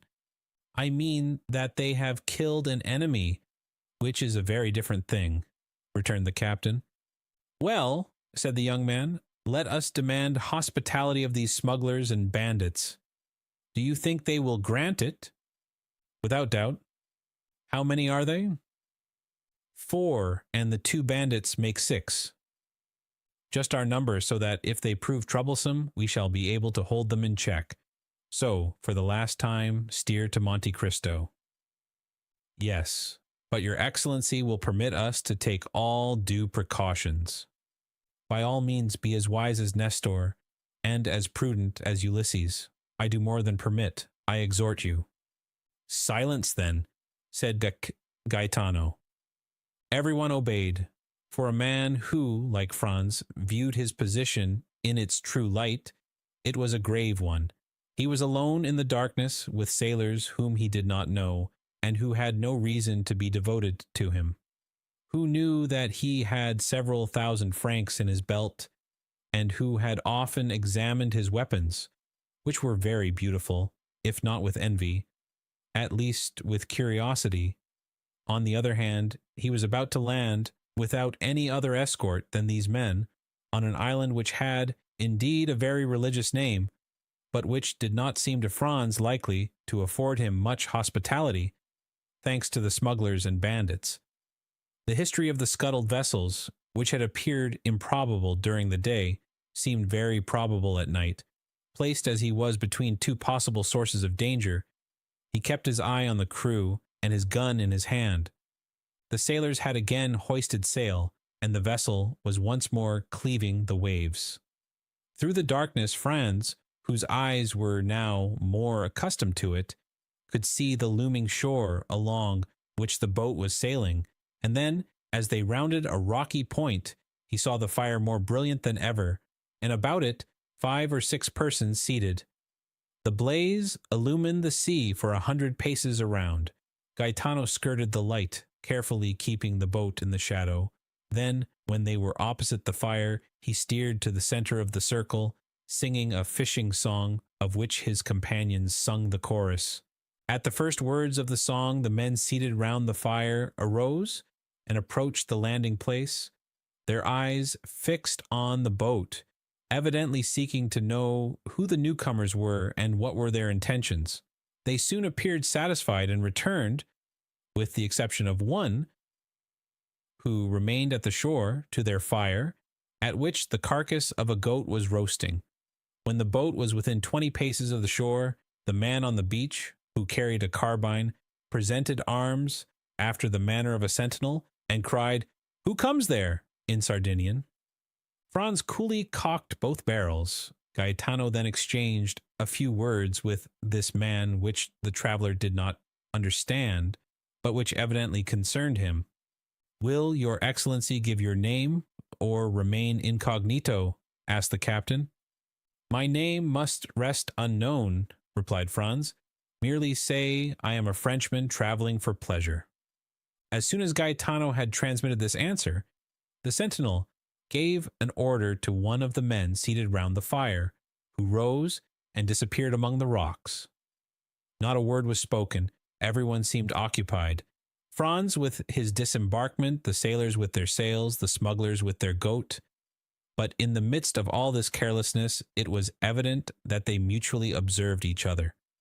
The man who had disappeared returned suddenly on the opposite side to that by which he had left. He made a sign with his head to the sentinel, who, turning to the boat, said, "Faut s'accommoder." The Italian s'accomodi is untranslatable. It means at once, "Come, enter, you are welcome, make yourself at home, you are the master." It is like that Turkish phrase of Molière's that so astonished the bourgeois gentleman by the number of things implied in its utterance. The sailors did not wait for a second invitation. 4 strokes of the oar brought them to land. Gaetano sprang to shore, exchanged a few words with the sentinel. Then his comrades disembarked, and lastly came Franz. One of his guns was swung over his shoulder. Gaetano had the other, and a sailor held his rifle. His dress, half artist, half dandy, did not excite any suspicion, and consequently no disquietude. The boat was moored to the shore, and they advanced a few paces to find a comfortable bivouac, but doubtless the spot they chose did not suit the smuggler who filled the post of sentinel, for he cried out, "Not that way, if you please." Gaetano faltered an excuse, and advanced to the opposite side, while 2 sailors kindled torches at the fire to light them on their way. They advanced about 30 paces, and then stopped at a small esplanade, surrounded with rocks, in which seats had been cut, not unlike sentry boxes. Around in the crevices of the rocks grew a few dwarf oaks, and thick bushes of myrtles. Franz lowered a torch, and saw by the mass of cinders that had accumulated that he was not the first to discover this retreat, which was, doubtless, one of the halting places of the wandering visitors of Monte Cristo. As for his suspicions, once on terra firma, once that he had seen the indifferent, if not friendly, appearance of his hosts, his anxiety had quite disappeared, or rather, at sight of the goat, had turned to appetite. He mentioned this to Gaetano, who replied that nothing could be more easy than to prepare a supper when they had in their boat bread, wine, 6 partridges, and a good fire to roast them by. "Besides," added he, "if the smell of their roast meat tempts you, I will go and offer them 2 of our birds for a slice." "You are a born diplomat," returned Franz. "Go and try." Meanwhile the sailors had collected dried sticks and branches with which they made a fire. Franz waited impatiently, inhaling the aroma of the roasted meat, when the captain returned with a mysterious air. "Well," said Franz, "anything new? Do they refuse?" "On the contrary," returned Gaetano, "the chief, who was told you were a young Frenchman, invites you to sup with him." "Well," observed Franz, "this chief is very polite, and I see no objection, the more so as I bring my share of the supper." "Oh, it is not that. He has plenty, and to spare, for supper, but he makes one condition, and rather a peculiar one, before he will receive you at his house." "His house? Has he built one here, then?" "No, but he has a very comfortable one all the same, so they say." "You know this chief, then?" "I have heard talk of him." "Favorably or otherwise?" "Both." "The deuce! And what is this condition?" "That you are blindfolded, and do not take off the bandage until he himself bids you." Franz looked at Gaetano to see, if possible, what he thought of this proposal. "Ah," replied he, guessing Franz's thought, "I know this is a serious matter. What should you do in my place?" I, who have nothing to lose, I should go. You would accept? Yes, were it only out of curiosity. There is something very peculiar about this chief, then. Listen, said Gaetano, lowering his voice. I do not know if what they say is true. He stopped to see if anyone was near. What do they say? That this chief inhabits a cavern to which the Pitti Palace is nothing. What nonsense, said Franz, reseating himself. It is no nonsense. It is quite true. The pilot of the Saint Ferdinand went in once, and he came back amazed, vowing that such treasures were only to be heard of in fairy tales. Do you know, observed Franz, that with such stories you make me think of Ali Baba's enchanted cavern? I tell you what I have been told. Then you advise me to accept? Oh, I don't say that. Your Excellency will do as you please. I should be sorry to advise you in the matter. Franz pondered the matter for a few moments, concluded that a man so rich could not have any intention of plundering him of what little he had, and seeing only the prospect of a good supper, accepted. Gaetano departed with the reply. Franz was prudent, and wished to learn all he possibly could concerning his host. He turned towards the sailor, who during this dialogue had sat gravely plucking the partridges with the air of a man proud of his office, and asked him how these men had landed, as no vessel of any kind was visible. Never mind that, returned the sailor. I know their vessel. Is it a very beautiful vessel? I would not wish for a better to sail round the world. Of what burden is she? About 100 tons, but she is built to stand any weather. She is what the English call a yacht. Where was she built? I know not, but my own opinion is she is a Genoese. And how did a leader of smugglers, continued Franz, venture to build a vessel designed for such a purpose at Genoa? I did not say that the owner was a smuggler, replied the sailor. No, but Gaetano did, I thought. Gaetano had only seen the vessel from a distance. He had not then spoken to anyone. And if this person be not a smuggler, who is he?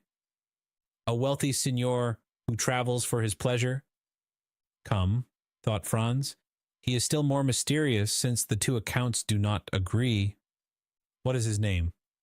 If you ask him, he says Sinbad the Sailor, but I doubt if it be his real name. Sinbad the Sailor? Yes. And where does he reside? On the sea. What country does he come from? I do not know. Have you ever seen him? Sometimes. What sort of a man is he? Your Excellency will judge for yourself. Where will he receive me? No doubt in the subterranean palace Gaetano told you of. Have you never had the curiosity, when you have landed and found this island deserted, to seek for this enchanted palace? Oh, yes, more than once, but always in vain. We examined the grotto all over, but we never could find the slightest trace of any opening. They say, and the doors not opened by a key, but a magic word. Decidedly, muttered Franz, this is an Arabian Nights adventure. His Excellency waits for you, said a voice, which he recognized as that of the sentinel. He was accompanied by 2 of the yacht's crew. Franz drew his handkerchief from his pocket and presented it to the man who had spoken to him. Without uttering a word, they bandaged his eyes with a care that showed their apprehensions of his committing some indiscretion. Afterwards, he was made to promise that he would not make the least attempt to raise the bandage. He promised. Then his 2 guides took his arms, and he went on, guided by them and preceded by the sentinel. After going about 30 paces, he smelt the appetizing odor of the kid that was roasting, and knew thus that he was passing the bivouac. They then led him on about 50 paces farther, evidently advancing towards that part of the shore where they would not allow Gaetano to go, a refusal he could now comprehend. Presently, by a change in the atmosphere, he knew that they were entering a cave. After going on for a few seconds more, he heard a crackling, and it seemed to him as though the atmosphere again changed and became balmy and perfumed. At length his feet touched on a thick and soft carpet, and his guides let go their hold of him. There was a moment's silence, and then a voice in excellent French, although with a foreign accent, said, "Welcome, sir. I beg you will remove your bandage." It may be supposed, then, Franz did not wait for repetition of this permission, but took off the handkerchief and found himself in the presence of a man from 38 to 40 years of age, dressed in a Tunisian costume, that is to say, a red cap with a long blue silk tassel, a vest of black cloth embroidered with gold, pantaloons of deep red, large and full gaiters of the same color, embroidered with gold like the vest, and yellow slippers. He had a splendid cashmere round his waist, and a small sharp and crooked cangier was passed through his girdle. Although of a paleness that was almost livid, this man had a remarkably handsome face. His eyes were penetrating and sparkling, his nose, quite straight, and projecting direct from the brow, was of the pure Greek type, while his teeth, as white as pearls, were set off to admiration by the black moustache that encircled them. His pallor was so peculiar that it seemed to pertain to one who had been long entombed, and who was incapable of resuming the healthy glow and hue of life. He was not particularly tall, but extremely well made, and, like the men of the South, had small hands and feet. But what astonished Franz, who had treated Gaetano's description as a fable, was the splendor of the apartment in which he found himself. The entire chamber was lined with crimson brocade, worked with flowers of gold. In a recess was a kind of divan, surmounted with a stand of Arabian swords in silver scabbards, and the handles resplendent with gems. From the ceiling hung a lamp of Venetian glass, of beautiful shape and color, while the feet rested on a Turkey carpet, in which they sunk to the instep.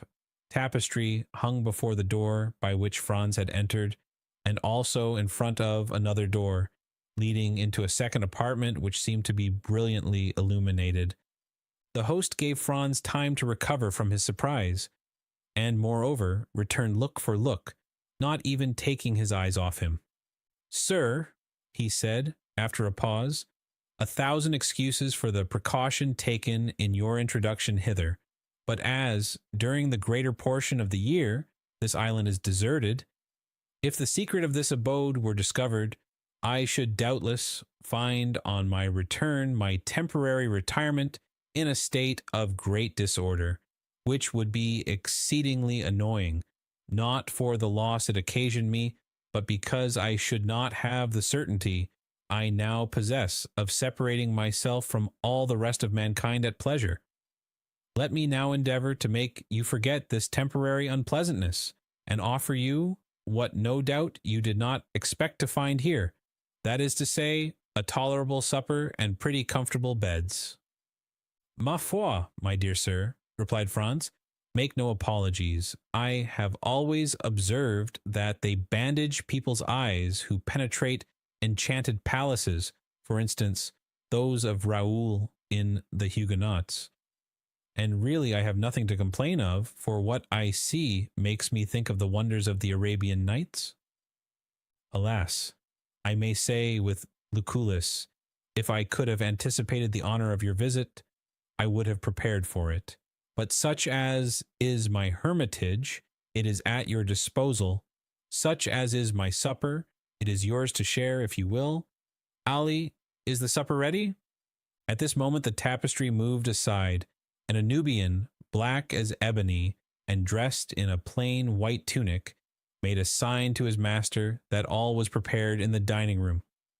"Now," said the unknown to Franz, "I do not know if you are of my opinion, but I think nothing is more annoying than to remain 2 or 3 hours together without knowing by name or appellation how to address one another. Pray observe that I too much respect the laws of hospitality to ask your name or title. I only request you to give me one by which I may have the pleasure of addressing you."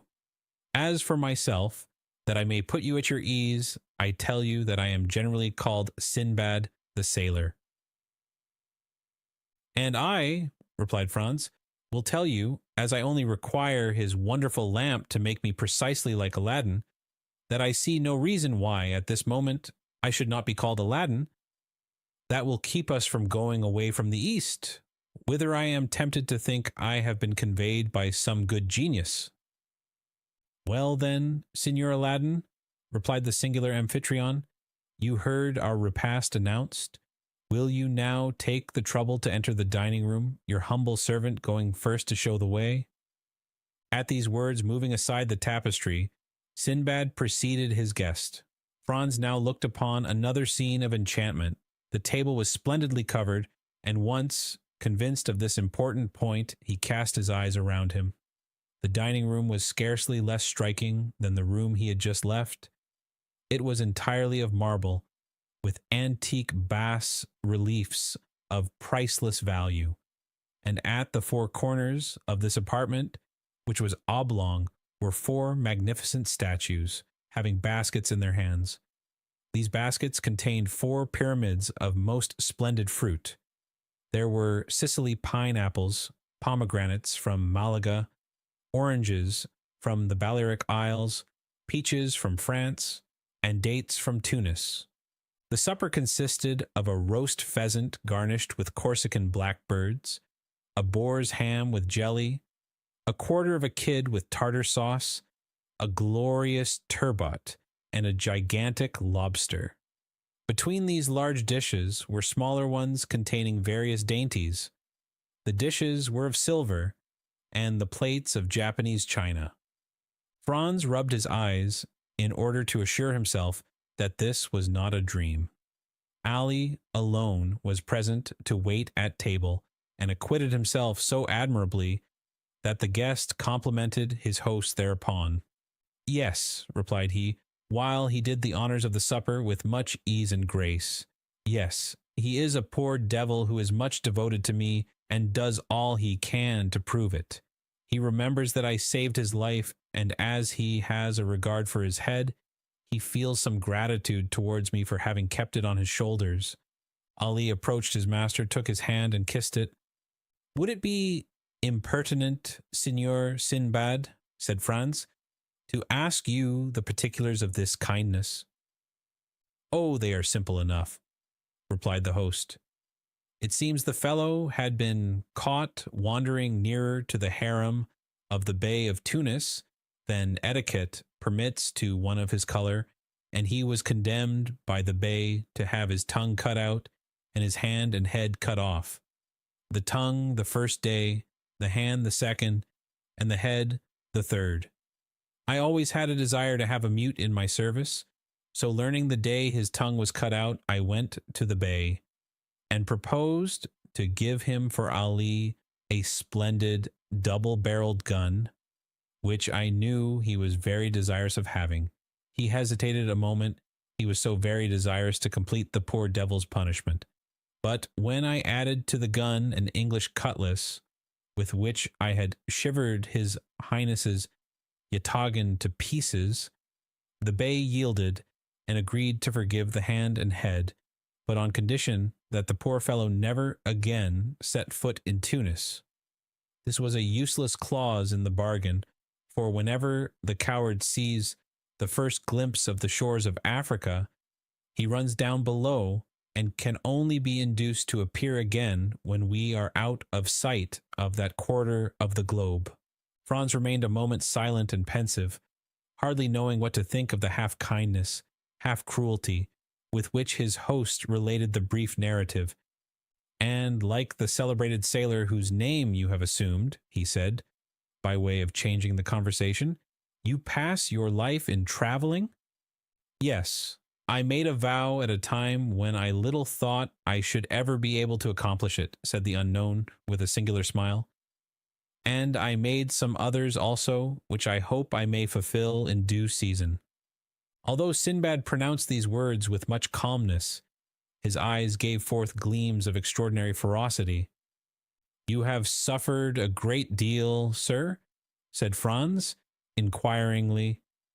Sinbad started and looked fixedly at him as he replied, "What makes you suppose so?" "Everything," answered Franz. "Your voice, your look, your pallid complexion, and even the life you lead. I live the happiest life possible, the real life of a pasha. I am king of all creation. I am pleased with one place and stay there. I get tired of it and leave it. I am free as a bird and have wings like one. My attendants obey my slightest wish. Sometimes I amuse myself by delivering some bandit or criminal from the bonds of the law.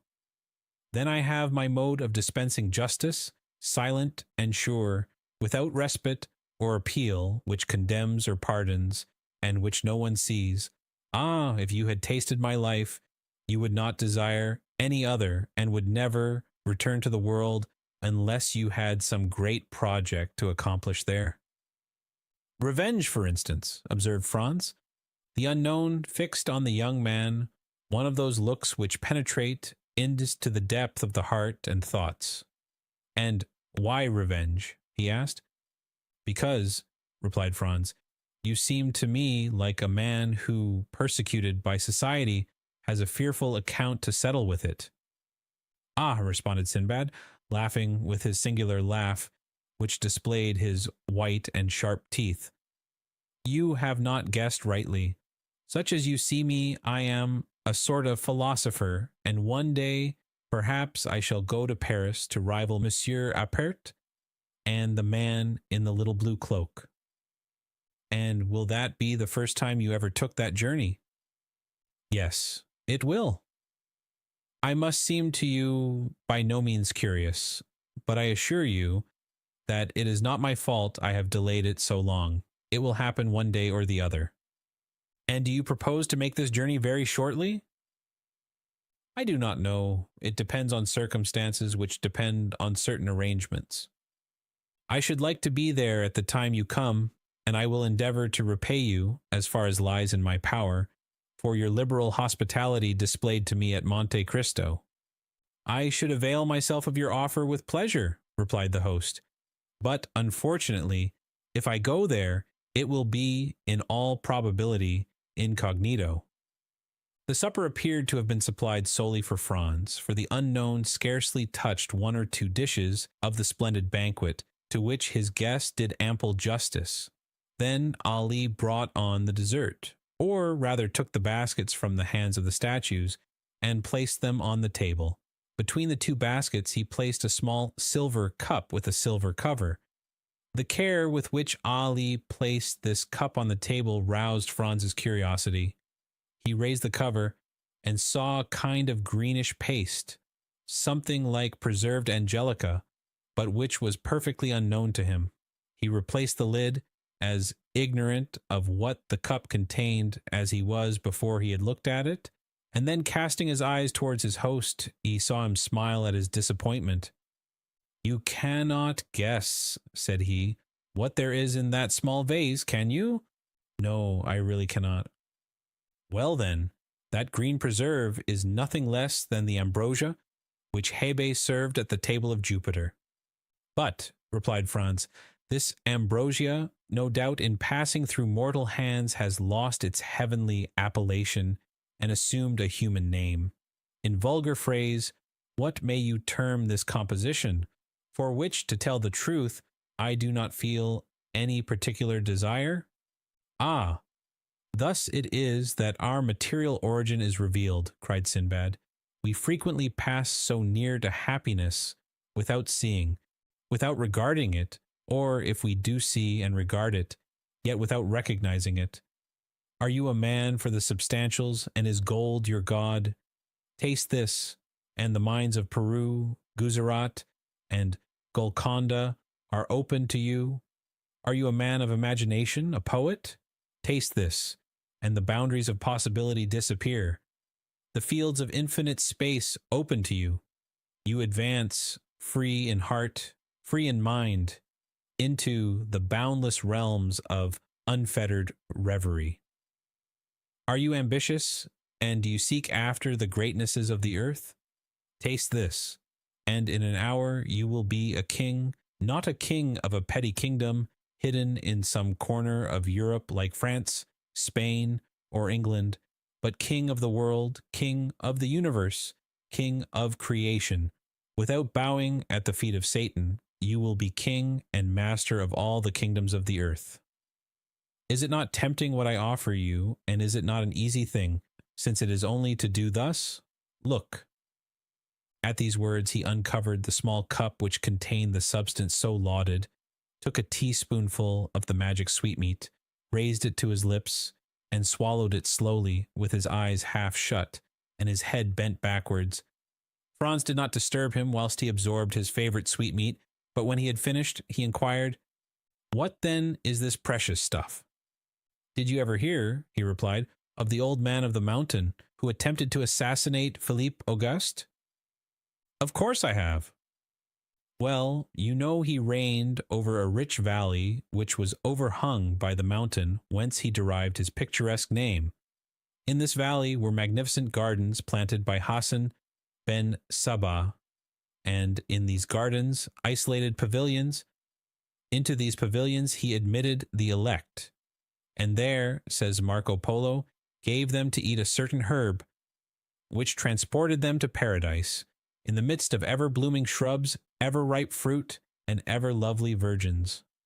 What these happy persons took for reality was but a dream, but it was a dream so soft, so voluptuous, so enthralling, that they sold themselves body and soul to him who gave it to them, and obedient to his orders as to those of a deity, struck down the designated victim, died in torture without a murmur, believing that the death they underwent was but a quick transition to that life of delights of which the holy herb, now before you, had given them a slight foretaste.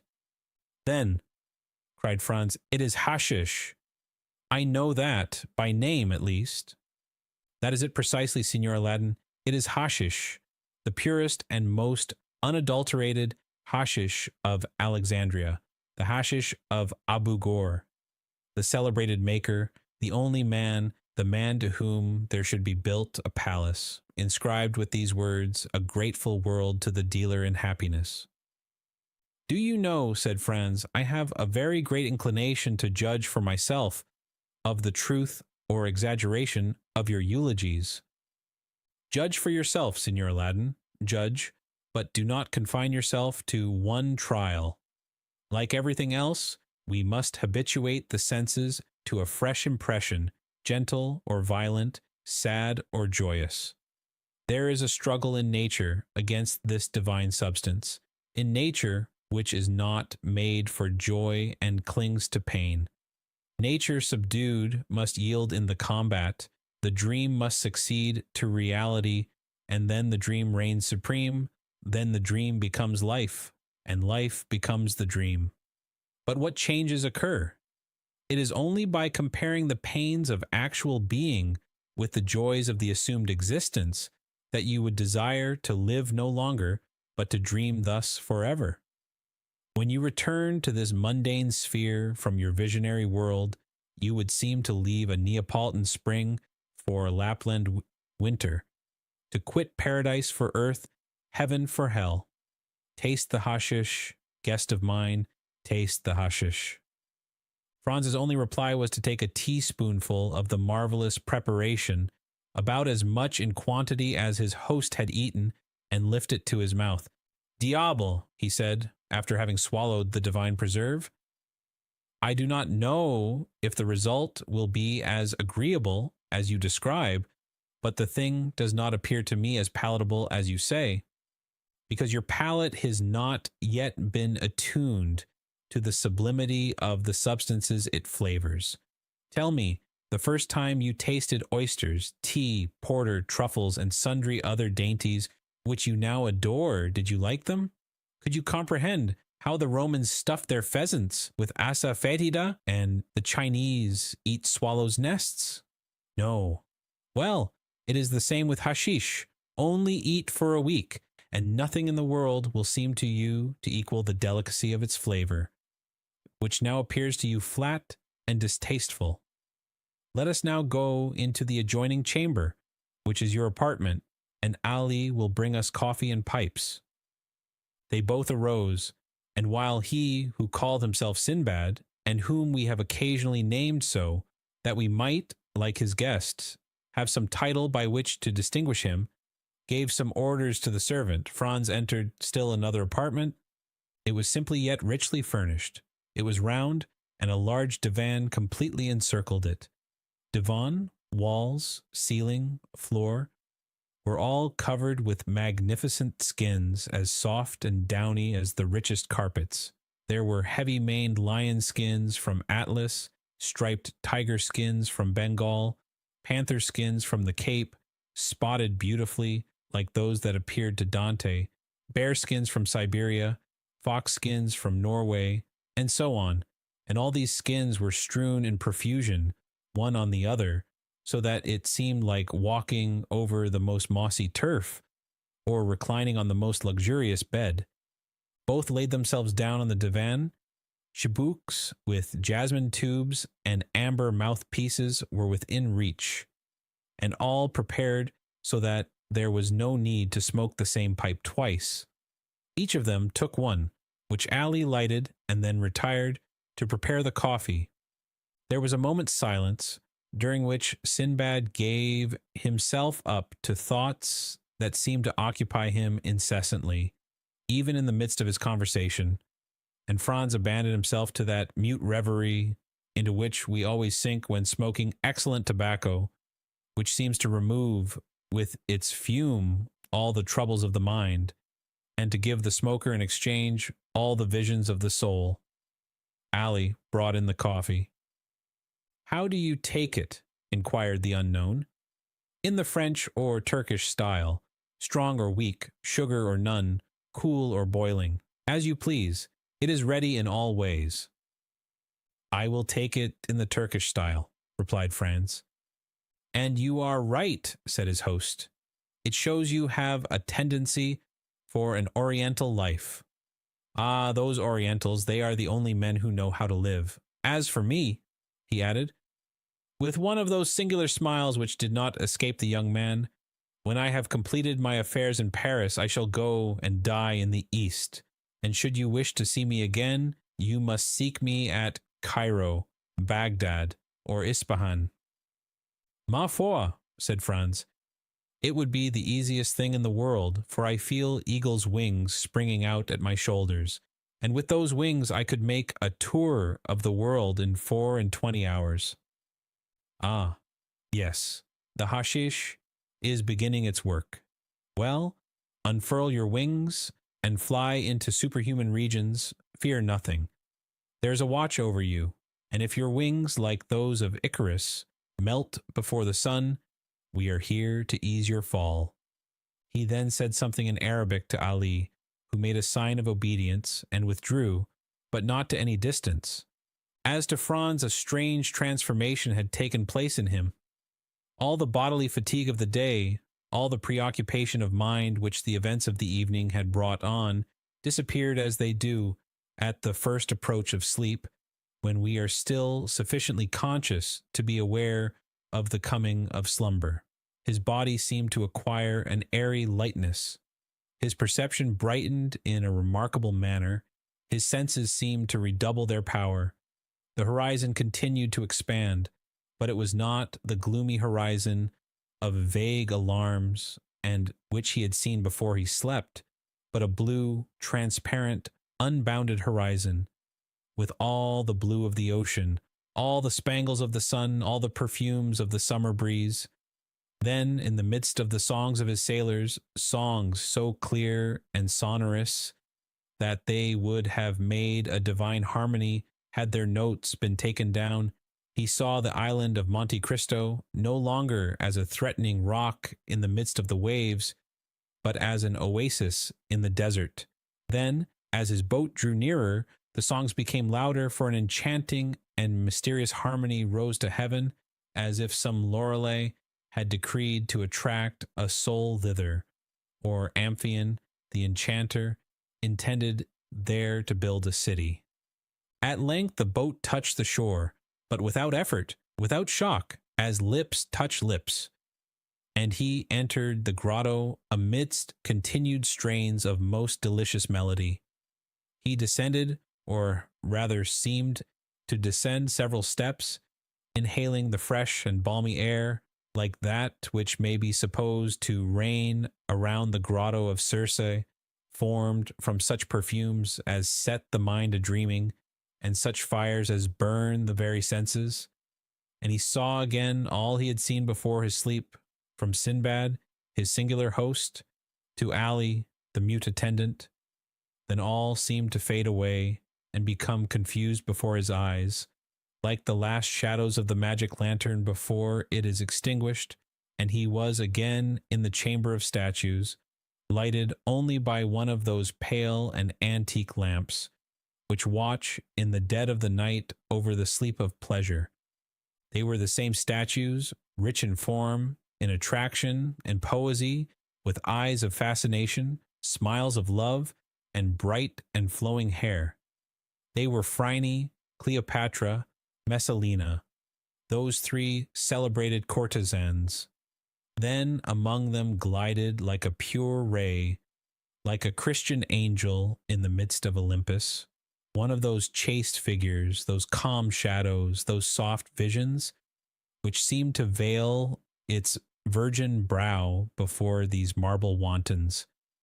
Then the three statues advanced towards him with looks of love, and approached the couch on which he was reposing, their feet hidden in their long white tunics, their throats bare, hair flowing like waves, and assuming attitudes which the gods could not resist, but which saints withstood, and looks inflexible and ardent like those with which the serpent charms the bird.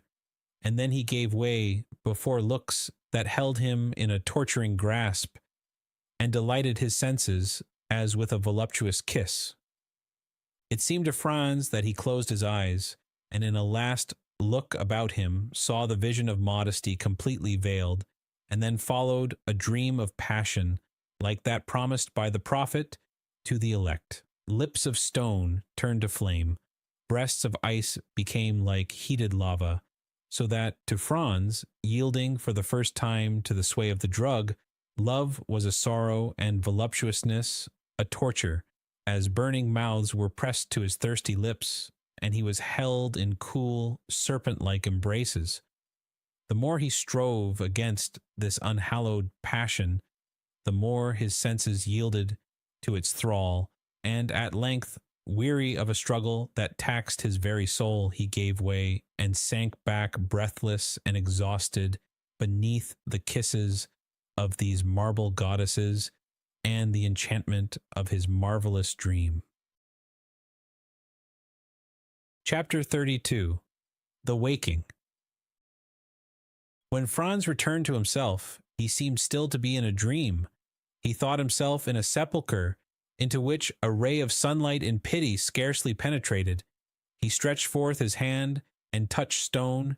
He rose to his seat and found himself lying on his bournous in a bed of dry heather, very soft and odoriferous. The vision had fled, and as if the statues had been but shadows from the tomb, they had vanished at his waking. He advanced several paces towards the point whence the light came, and to all the excitement of his dream succeeded the calmness of reality. He found that he was in a grotto, went towards the opening, and through a kind of fanlight saw a blue sea and an azure sky. The air and water were shining in the beams of the morning sun. On the shore, the sailors were sitting, chatting and laughing, and at 10 yards from them, the boat was at anchor, undulating gracefully on the water. There, for some time, he enjoyed the fresh breeze which played on his brow, and listened to the dash of the waves on the beach, that left against the rocks a lace of foam as white as silver. He was for some time without reflection or thought for the divine charm which is in the things of nature, especially after a fantastic dream. Then gradually this view of the outer world, so calm, so pure, so grand, reminded him of the elusiveness of his vision, and once more awakened memory. He recalled his arrival on the island, his presentation to a smuggler chief, a subterranean palace full of splendor, an excellent supper, and a spoonful of hashish. It seemed, however, even in the very face of open day, that at least a year had elapsed since all these things had passed. So deep was the impression made in his mind by the dream, and so strong a hold had it taken of his imagination. Thus, every now and then, he saw in fancy amid the sailors, seated on a rock, or undulating in the vessel, one of the shadows which had shared his dream with looks and kisses. Otherwise, his head was perfectly clear and his body refreshed. He was free from the slightest headache. On the contrary, he felt a certain degree of lightness, a faculty for absorbing the pure air and enjoying the bright sunshine more vividly than ever.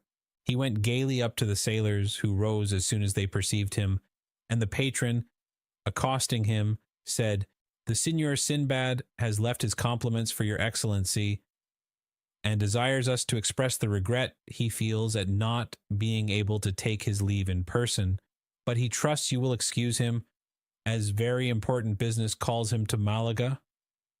"So then, Gaetano," said Franz, "this is then all reality. There exists a man who has received me in this island, entertained me right royally, and has departed while I was asleep? He exists as certainly as that you may see his small yacht with all her sails spread, and if you will use your glass, you will, in all probability, recognize your host in the midst of his crew."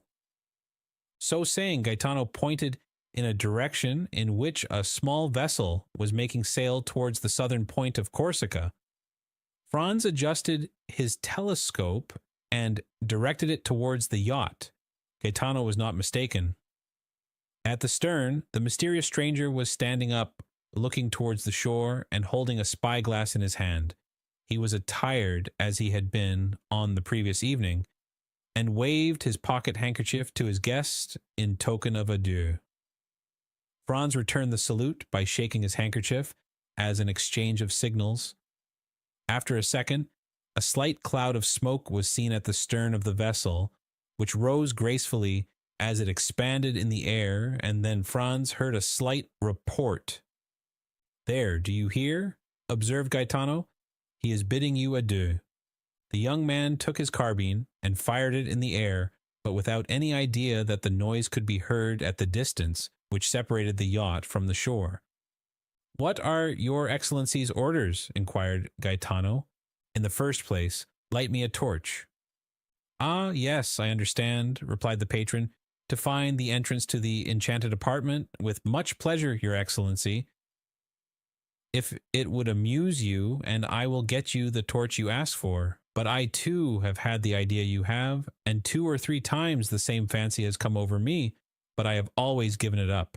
Giovanni, light a torch," he added, "and give it to his excellency." Giovanni obeyed.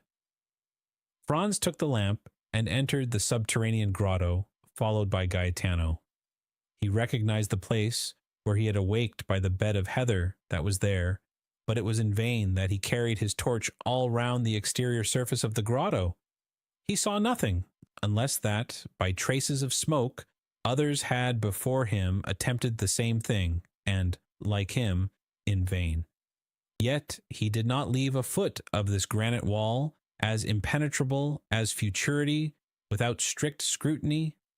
He did not see a fissure without introducing the blade of his hunting sword into it, or a projecting point on which he did not lean and press in the hopes it would give way. All was vain, and he lost 2 hours in his attempts, which were at last utterly useless. At the end of this time, he gave up his search, and Gaetano smiled. When Franz appeared again on the shore, the yacht only seemed like a small white speck on the horizon. He looked again through his glass, but even then he could not distinguish anything. Gaetano reminded him that he had come for the purpose of shooting goats, which he had utterly forgotten. He took his fowling piece and began to hunt over the island with the air of a man who is fulfilling a duty rather than enjoying a pleasure. And at the end of a quarter of an hour, he had killed a goat and 2 kids. These animals, though wild and agile as chamois, were too much like domestic goats, and Franz could not consider them as game. Moreover, other ideas, much more enthralling, occupied his mind.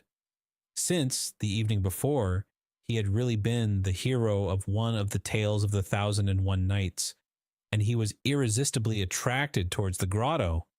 Then, in spite of the failure of his first search, he began a second, after having told Gaetano to roast one of the 2 kids. The second visit was a long one, and when he returned, the kid was roasted and the repast ready. Franz was sitting on the spot where he was on the previous evening when his mysterious host had invited him to supper, and he saw the little yacht, now like a seagull on the wave, continuing her flight towards Corsica. "Why," he remarked to Gaetano, "you told me that Signor Sinbad was going to Malaga, while it seems he is in the direction of Porto Vecchio." "Don't you remember," said the patron, "I told you that among the crew there were 2 Corsican brigands?" "True, and he is going to land them," added Franz. "Precisely so," replied Gaetano. "Ah, he is one who fears neither God nor Satan, they say, and would at any time run 50 leagues out of his course to do a poor devil a service. But such services as these might involve him with the authorities of the country in which he practices this kind of philanthropy," said Franz. "And what cares he for that?" replied Gaetano with a laugh. "Or any authorities?" He smiles at them. "Let them try to pursue him. Why, in the first place, his yacht is not a ship, but a bird, and he would beat any frigate 3 knots in every 9. And if he were to throw himself on the coast, why, is he not certain of finding friends everywhere?" It was perfectly clear that the Signor Sinbad, Franz's host, had the honor of being on excellent terms with the smugglers and bandits along the whole coast of the Mediterranean, and so enjoyed exceptional privileges. As to Franz, he had no longer any inducement to remain at Monte Cristo. He had lost all hope of detecting the secret of the grotto. He consequently dispatched his breakfast, and, his boat being ready, he hastened on board, and they were soon under way. At the moment the boat began her course, they lost sight of the yacht, as it disappeared in the Gulf of Porto Vecchio. With it was effaced the last trace of the preceding night, and then supper, Sinbad, hashish, statues, all became a dream for Franz. The boat sailed on all day and all night, and next morning, when the sun rose, they had lost sight of Monte Cristo. When Franz had once again set foot on shore, he forgot, for the moment at least, the events which had just passed, while he finished his affairs of pleasure at Florence, and then thought of nothing but how he should rejoin his companion who was awaiting him at Rome. He set out, and on the Saturday evening reached the Place de la Douane by the mail coach. An apartment, as we have said, had been retained beforehand, and thus he had but to go to Signor Pastrini's hotel. But this was not so easy a matter, for the streets were thronged with people, and Rome was already a prey to that low and feverish murmur which precedes all great events. And at Rome there are 4 great events in every year: the Carnival, Holy Week, Corpus Christi, and the Feast of St. Peter. All the rest of the year the city is in that state of dull apathy between life and death, which renders it similar to a kind of station between this world and the next, a sublime spot, a resting place full of poetry and character, and at which Franz had already halted 5 or 6 times, and at each time found it more marvelous and striking. At last he made his way through the mob, which was continually increasing and getting more and more turbulent, and reached the hotel. On his first inquiry, he was told, with the impertinence peculiar to hired hackney coachmen and innkeepers, with their houses full, that there was no room for him at the Hôtel de Londres. Then he sent his card to Signor Pastrini and asked for Albert de Morcerf. This plan succeeded, and Signor Pastrini himself ran to him, excusing himself for having made His Excellency wait, scolding the waiters, taking the candlestick from the porter, who was ready to pounce on the traveler and was about to lead him to Albert, when Morcerf himself appeared. The apartment consisted of 2 small rooms and a parlor. The 2 rooms looked onto the street, a fact which Signor Pastrini commented upon as an inappreciable advantage. The rest of the floor was hired by a very rich gentleman who was supposed to be a Sicilian or Maltese, but the host was unable to decide to which of the 2 nations the traveler belonged. "Very good, Signor Pastrini," said Franz, "but we must have some supper instantly, and a carriage for tomorrow and the following days." "As to supper," replied the landlord, "you shall be served immediately, but as for the carriage—" "What as to the carriage?" exclaimed Albert. Come, Signor Pastrini, no joking. We must have a carriage." "Sir," replied the host, "we will do all in our power to procure you one. This is all I can say." "And when shall we know?" inquired Franz. "Tomorrow morning," answered the innkeeper. "Oh, the deuce! Then we shall pay the more, that's all, I see plainly enough. At Drake's or Aaron's, one pays 25 lire for common days, and 30 or 35 lire a day more for Sundays and feast days. Add 5 lire a day more for extras. That will make 40, and there's an end of it. I'm afraid if we offer them double that we shall not procure a carriage. Then they must put horses to mine. It is a little worse for the journey, but that's no matter. There are no horses." Albert looked at Franz like a man who hears a reply he does not understand. "Do you understand that, my dear Franz? No horses?" he said. "But can't we have post horses? They have been all hired this fortnight, and there are none left but those absolutely requisite for posting." "What are we to say to this?" asked Franz. "I say that when a thing completely surpasses my comprehension, I am accustomed not to dwell on that thing, but to pass to another. Is supper ready, Signor Pastrini?" "Yes, Your Excellency." "Well then, let us sup." "But the carriage and horses?" said Franz. "Be easy, my dear boy. They will come in due season. It is only a question of how much shall be charged for them." Morcerf then, with that delighted philosophy which believes that nothing is impossible to a full purse or well-lined pocketbook, supped, went to bed, slept soundly, and dreamed he was racing all over Rome at carnival time in a coach with 6 horses. Chapter 33. Roman Bandits. The next morning Franz woke first, and instantly rang the bell.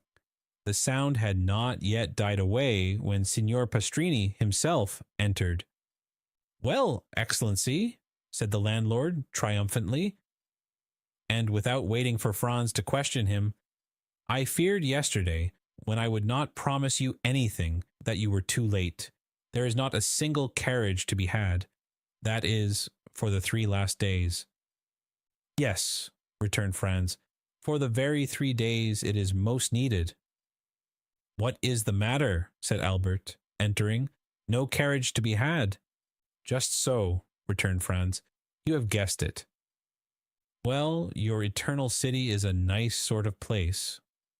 "That is to say, Excellency," replied Pastrini, who was desirous of keeping up the dignity of the capital of the Christian world in the eyes of his guest, "that there are no carriages to be had from Sunday to Tuesday evening, but from now till Sunday you can have 50 if you please."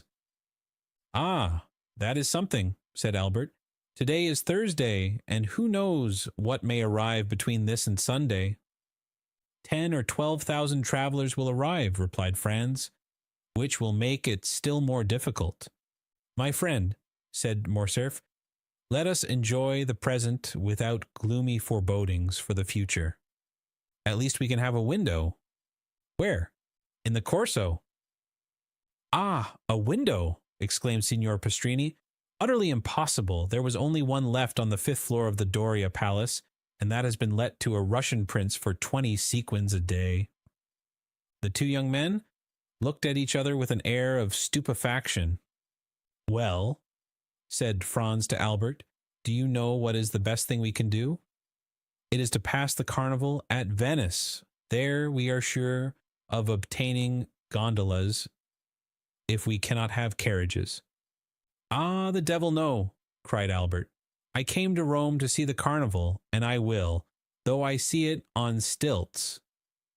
Bravo, an excellent idea. We will disguise ourselves as monster pulcinellos or shepherds of the lands, and we shall have complete success. Do your excellencies still wish for a carriage from now to Sunday morning? Parbleu, said Albert. Do you think we are going to run about on foot in the streets of Rome like lawyers' clerks? I hasten to comply with your excellency's wishes. Only, I tell you beforehand, the carriage will cost you 6 piastres a day. And as I am not a millionaire like the gentleman in the next apartments, said Franz, I warn you that as I have been 4 times before at Rome, I know the prices of all the carriages. We will give you 12 piastres for today, tomorrow, and the day after, and then you will make a good profit. But, Excellency, said Pastrini, still striving to gain his point. Now go, returned Franz, or I shall go myself and bargain with your affettatore, who is mine also. He is an old friend of mine who has plundered me pretty well already, and, in the hope of making more out of me, he will take a less price than the one I offer you. You will lose the preference, and that will be your fault. Do not give yourselves the trouble, Excellency, returned Signor Pastrini, with the smile peculiar to the Italian speculator when he confesses defeat. I will do all I can, and I hope you will be satisfied. And now we understand each other. When do you wish the carriage to be here? In an hour? In an hour it will be at the door. An hour after the vehicle was at the door, it was a hack conveyance, which was elevated to the rank of a private carriage in honor of the occasion, but in spite of its humble exterior, the young men would have thought themselves happy to have secured it for the last 3 days of the carnival. Excellency, cried the cicerone, seeing Franz approach the window, shall I bring the carriage nearer to the palace? Accustomed as Franz was to the Italian phraseology, his first impulse was to look round him, but these words were addressed to him. Franz was the Excellency, the vehicle was the carriage, and the Hôtel de Londres was the palace. The genius for laudation characteristic of the race was in that phrase. Franz and Albert descended. The carriage approached the palace.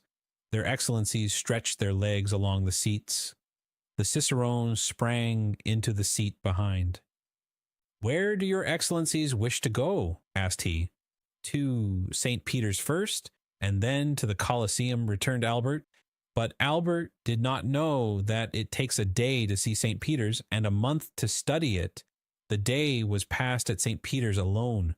Suddenly, the daylight began to fade away. Franz took out his watch. It was 4:30. They returned to the hotel. At the door, Franz ordered the coachman to be ready at 8. He wished to show Albert the Colosseum by moonlight, as he had shown him St. Peter's by daylight. When we show a friend a city one has already visited, we feel the same pride as when we point out a woman whose lover we have been.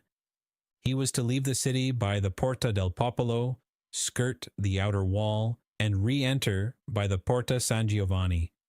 Thus they would behold the Colosseum without finding their impressions dulled by first looking on the Capitol, the Forum, the Arch of Septimus Severus, the Temple of Antoninus and Faustina, and the Via Sacra. They sat down to dinner. Signor Pastrini had promised them a banquet.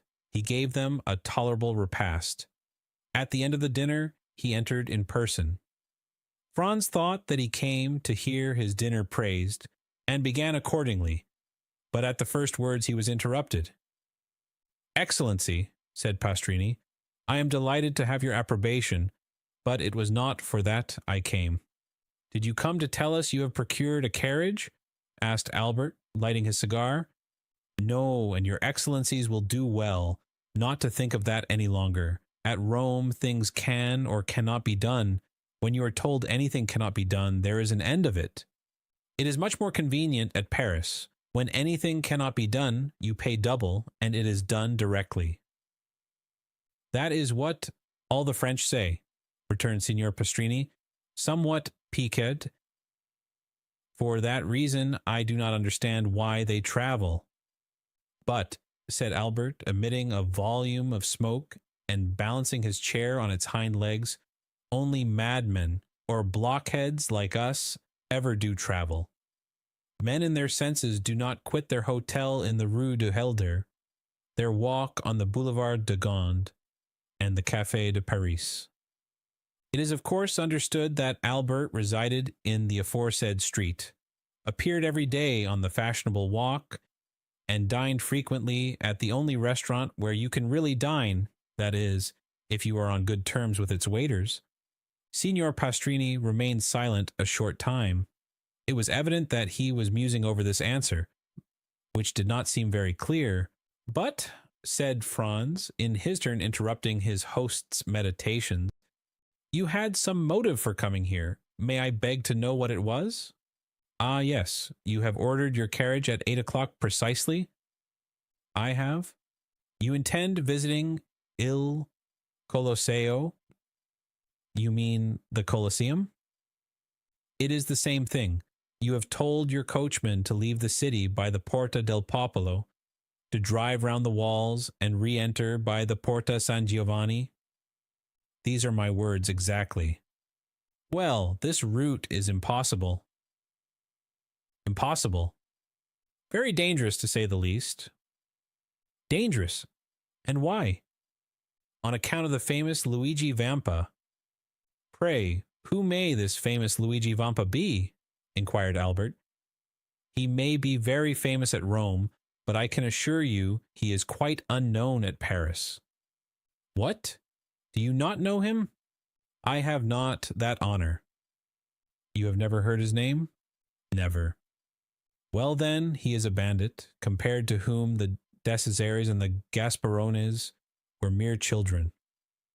"Now then, Albert," cried Franz, "here is a bandit for you at last." "I forewarn you, Signor Pastrini, that I shall not believe one word of what you are going to tell us. Having told you this, begin. Once upon a time—" "Well, go on." Signor Pastrini turned toward Franz, who seemed to him the more reasonable of the two. We must do him justice.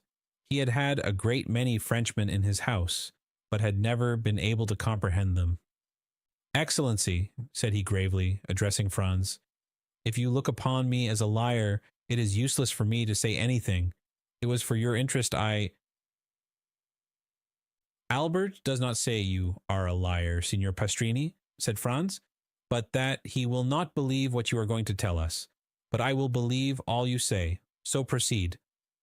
"But if your excellency doubt my veracity—" "Signor Pastrini," returned Franz, "you are more susceptible than Cassandra, who was a prophetess, and yet no one believed her, while you, at least, are sure of the credence of half your audience. Come, sit down, and tell us all about this Signor Vampa." "I had told your excellency he is the most famous bandit we have had since the days of Mastrilla." "Well, what has this bandit to do with the order I have given the coachman to leave the city by the Porta del Popolo, and to re-enter by the Porta San Giovanni?"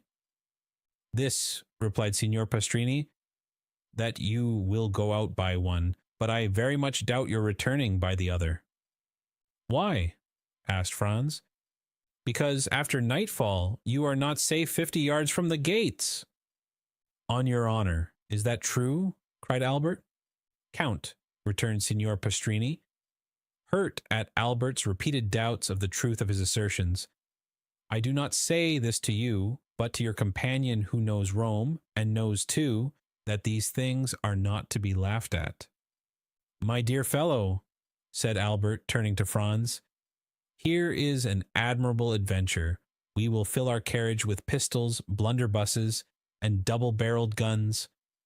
Luigi Vampa comes to take us, and we take him, we bring him back to Rome, and present him to His Holiness the Pope, who asks how he can repay so great a service.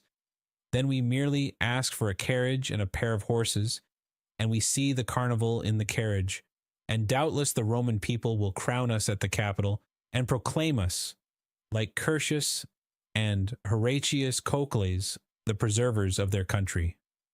Whilst Albert proposed this scheme, Signor Pastrini's face assumed an expression impossible to describe. And pray, asked Franz, where are these pistols, blunderbusses, and other deadly weapons with which you intend filling the carriage? Not out of my armory, for at Terracina I was plundered even of my hunting knife, and you? I shared the same fate at Aquapendente. Do you know, Signor Pastrini, said Albert, lighting a second cigar at the first, that this practice is very convenient for bandits, and that it seems to be due to an arrangement of their own. Doubtless Signor Pastrini found this pleasantry compromising, for he only answered half the question, and then he spoke to Franz as the only one likely to listen with attention. Your Excellency knows that it is not customary to defend yourself when attacked by bandits.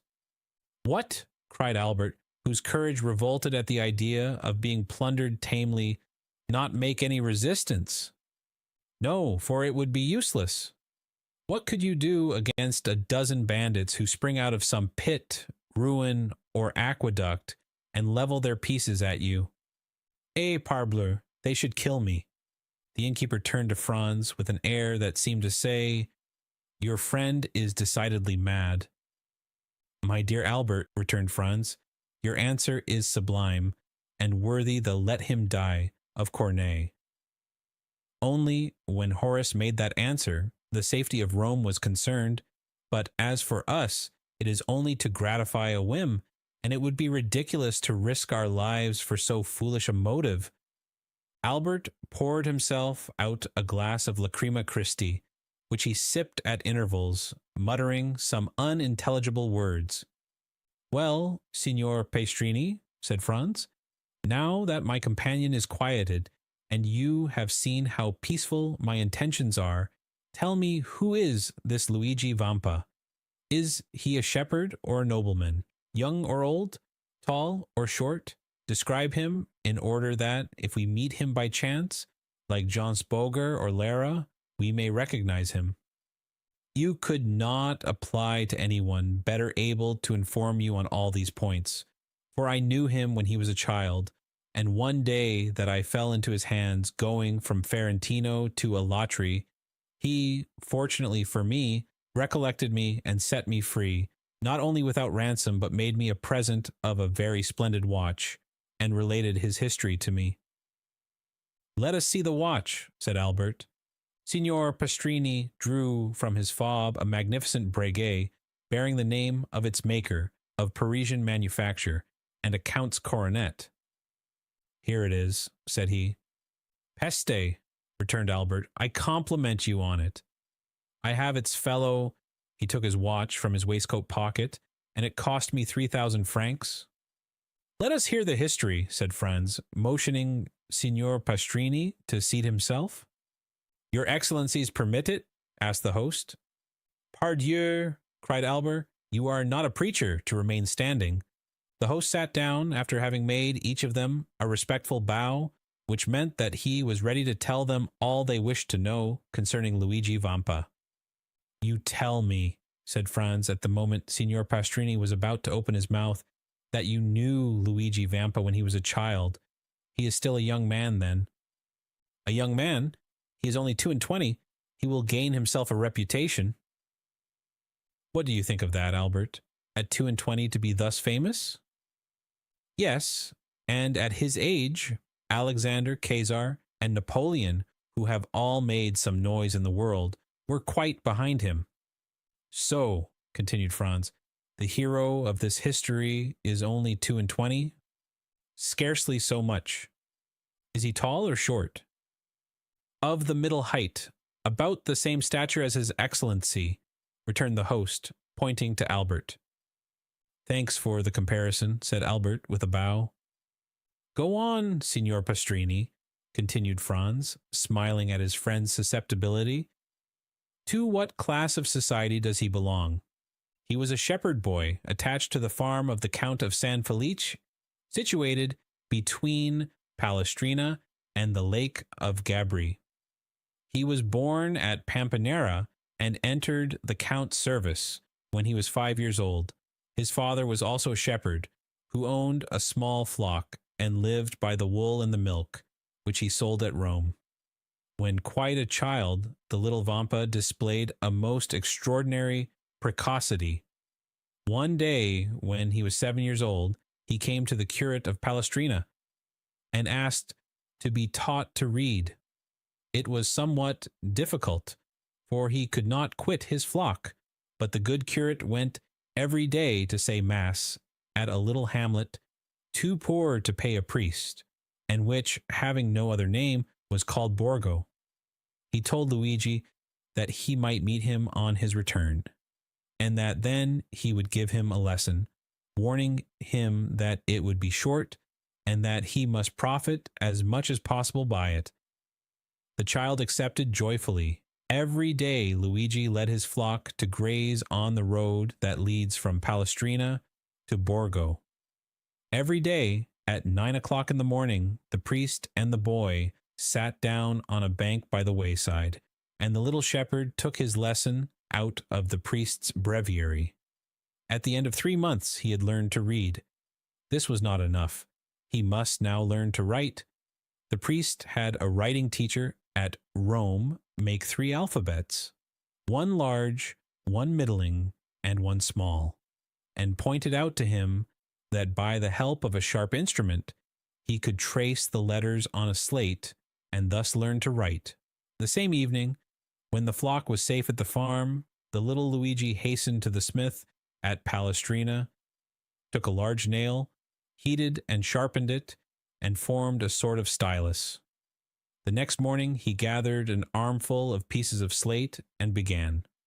At the end of 3 months he had learned to write. The curate, astonished at his quickness and intelligence, made him a present of pens, paper, and a penknife. This demanded new effort, but nothing compared to the first. At the end of a week he wrote as well with this pen as with the stylus. The curate related the incident to the Count of San Felice, who sent for the little shepherd, made him read and write before him, ordered his attendant to let him eat with the domestics, and to give him 2 piastres a month. With this Luigi purchased books and pencils. He applied his imitative powers to everything, and like Giotto, when young, he drew on his slate sheep, houses, and trees. Then, with his knife, he began to carve all sorts of objects in wood.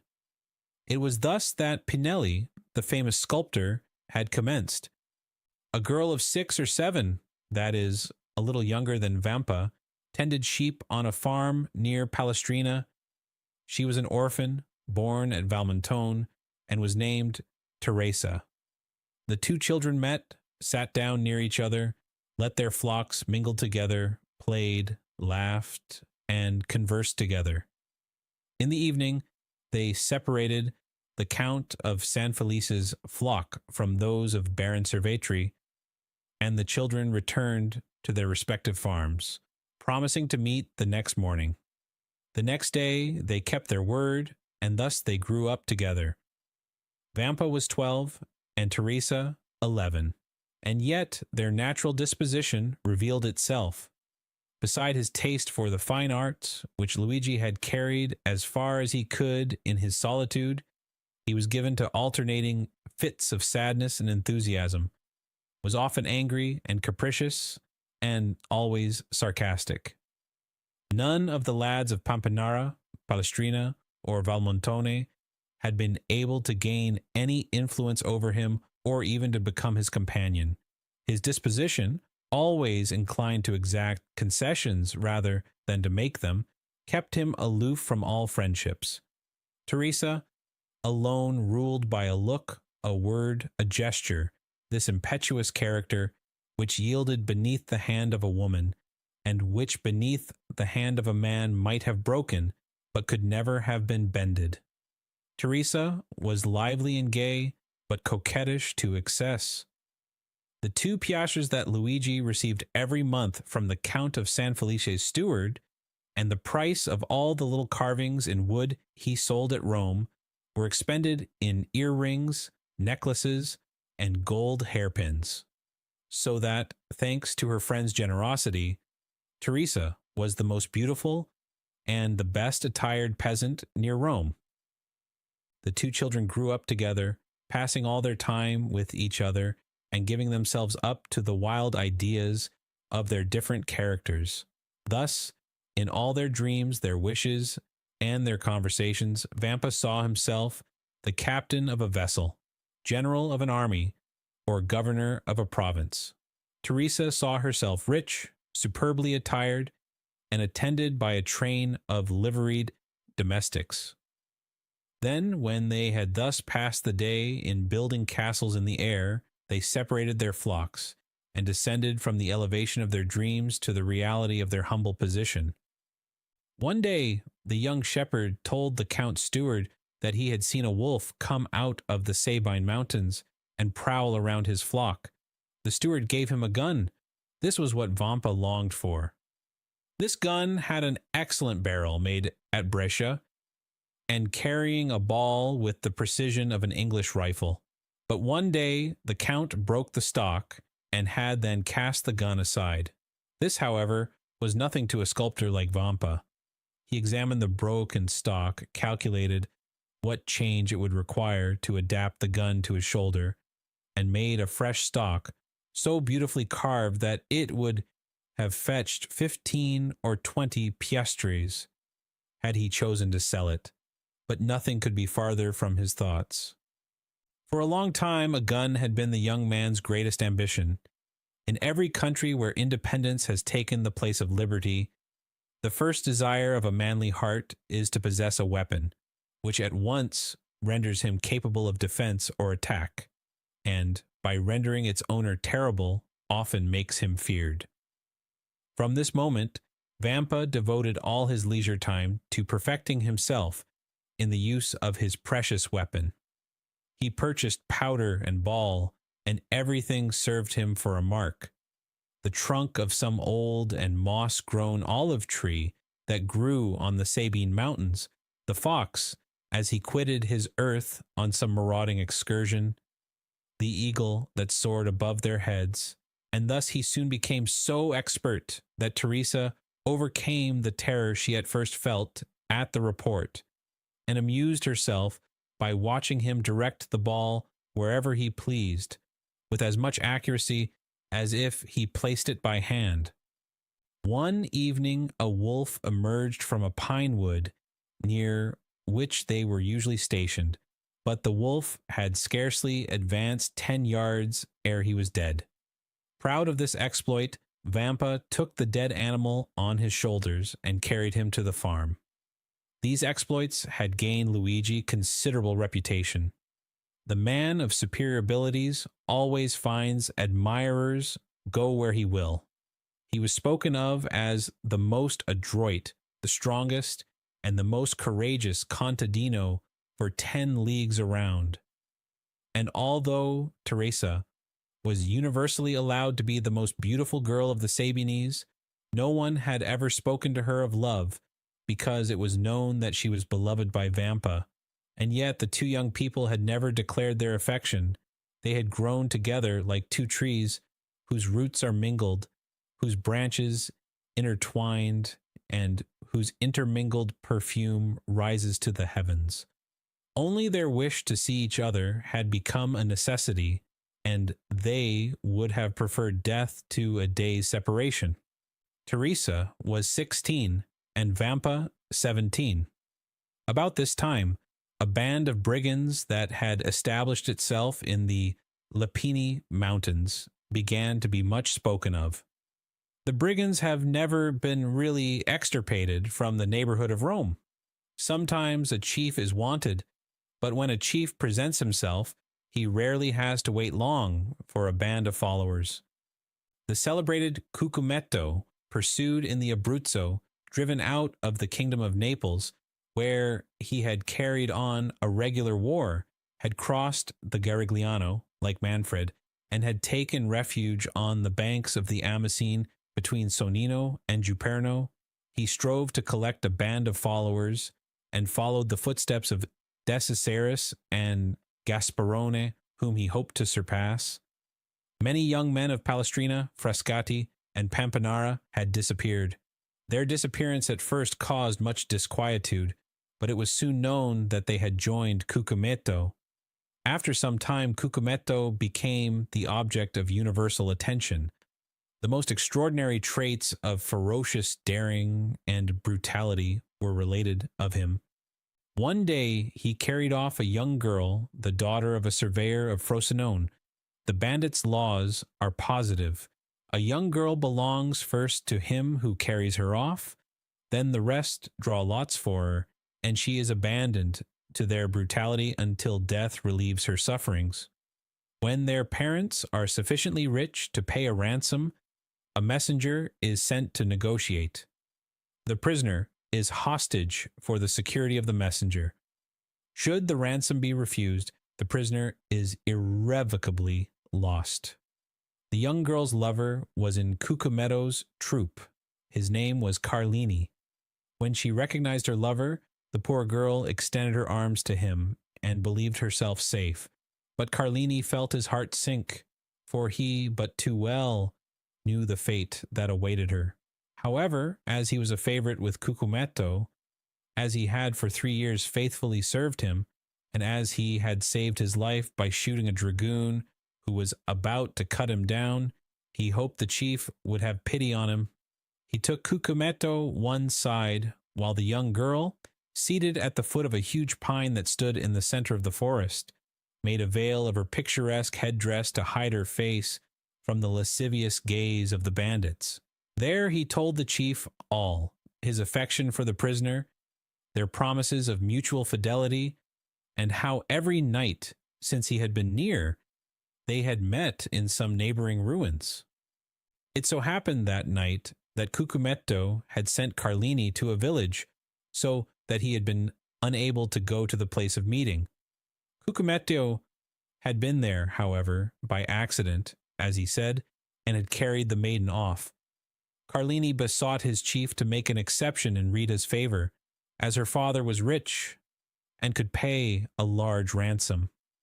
Cucumetto seemed to yield to his friend's entreaties and bade him find a shepherd to send to Rita's father at Frosinone. Carlini flew joyfully to Rita, telling her she was saved, and bidding her write to her father to inform him what had occurred, and that her ransom was fixed at 300 piastres. 12 hours' delay was all that was granted, that is, until 9 the next morning. The instant the letter was written, Carlini seized it and hastened to the plain to find a messenger. He found a young shepherd watching his flock. The natural messengers of the bandits are the shepherds who live between the city and the mountains, between civilized and savage life. The boy undertook the commission, promising to be in Frosinone in less than an hour. Carlini returned, anxious to see his mistress, and announced the joyful intelligence. He found the troop in the glade, supping off the provisions exacted as contributions from the peasants. But his eye vainly sought Rita and Cucumetto among them. He inquired where they were and was answered by a burst of laughter. A cold perspiration burst from every pore, and his hair stood on end. He repeated his question. One of the bandits rose and offered him a glass filled with Orvieto, saying, "To the health of the brave Cucumetto and the fair Rita." At this moment Carlini heard a woman's cry. He divined the truth, seized the glass, broke it across the face of him who presented it, and rushed towards the spot whence the cry came. After 100 yards, he turned the corner of the thicket. He found Rita senseless in the arms of Cucumetto. At the sight of Carlini, Cucumetto rose, a pistol in each hand. The two brigands looked at each other for a moment, the one with a smile of lasciviousness on his lips, the other with the pallor of death on his brow. A terrible battle between the two men seemed imminent, but by degrees Carlini's features relaxed. His hand, which had grasped one of the pistols in his belt, fell to his side. Rita lay between them. The moon lighted the group. "Well," said Cucumetto, "have you executed your commission?" "Yes, Captain," returned Carlini.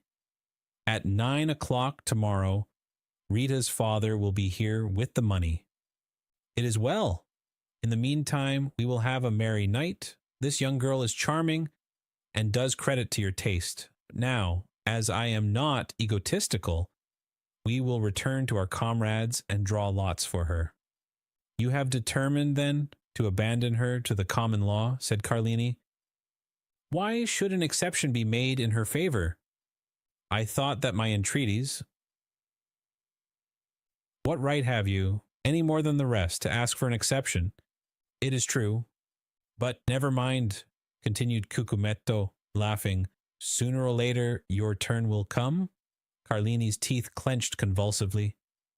"Now then," said Cucumetto, advancing towards the other bandits, "are you coming? I follow you."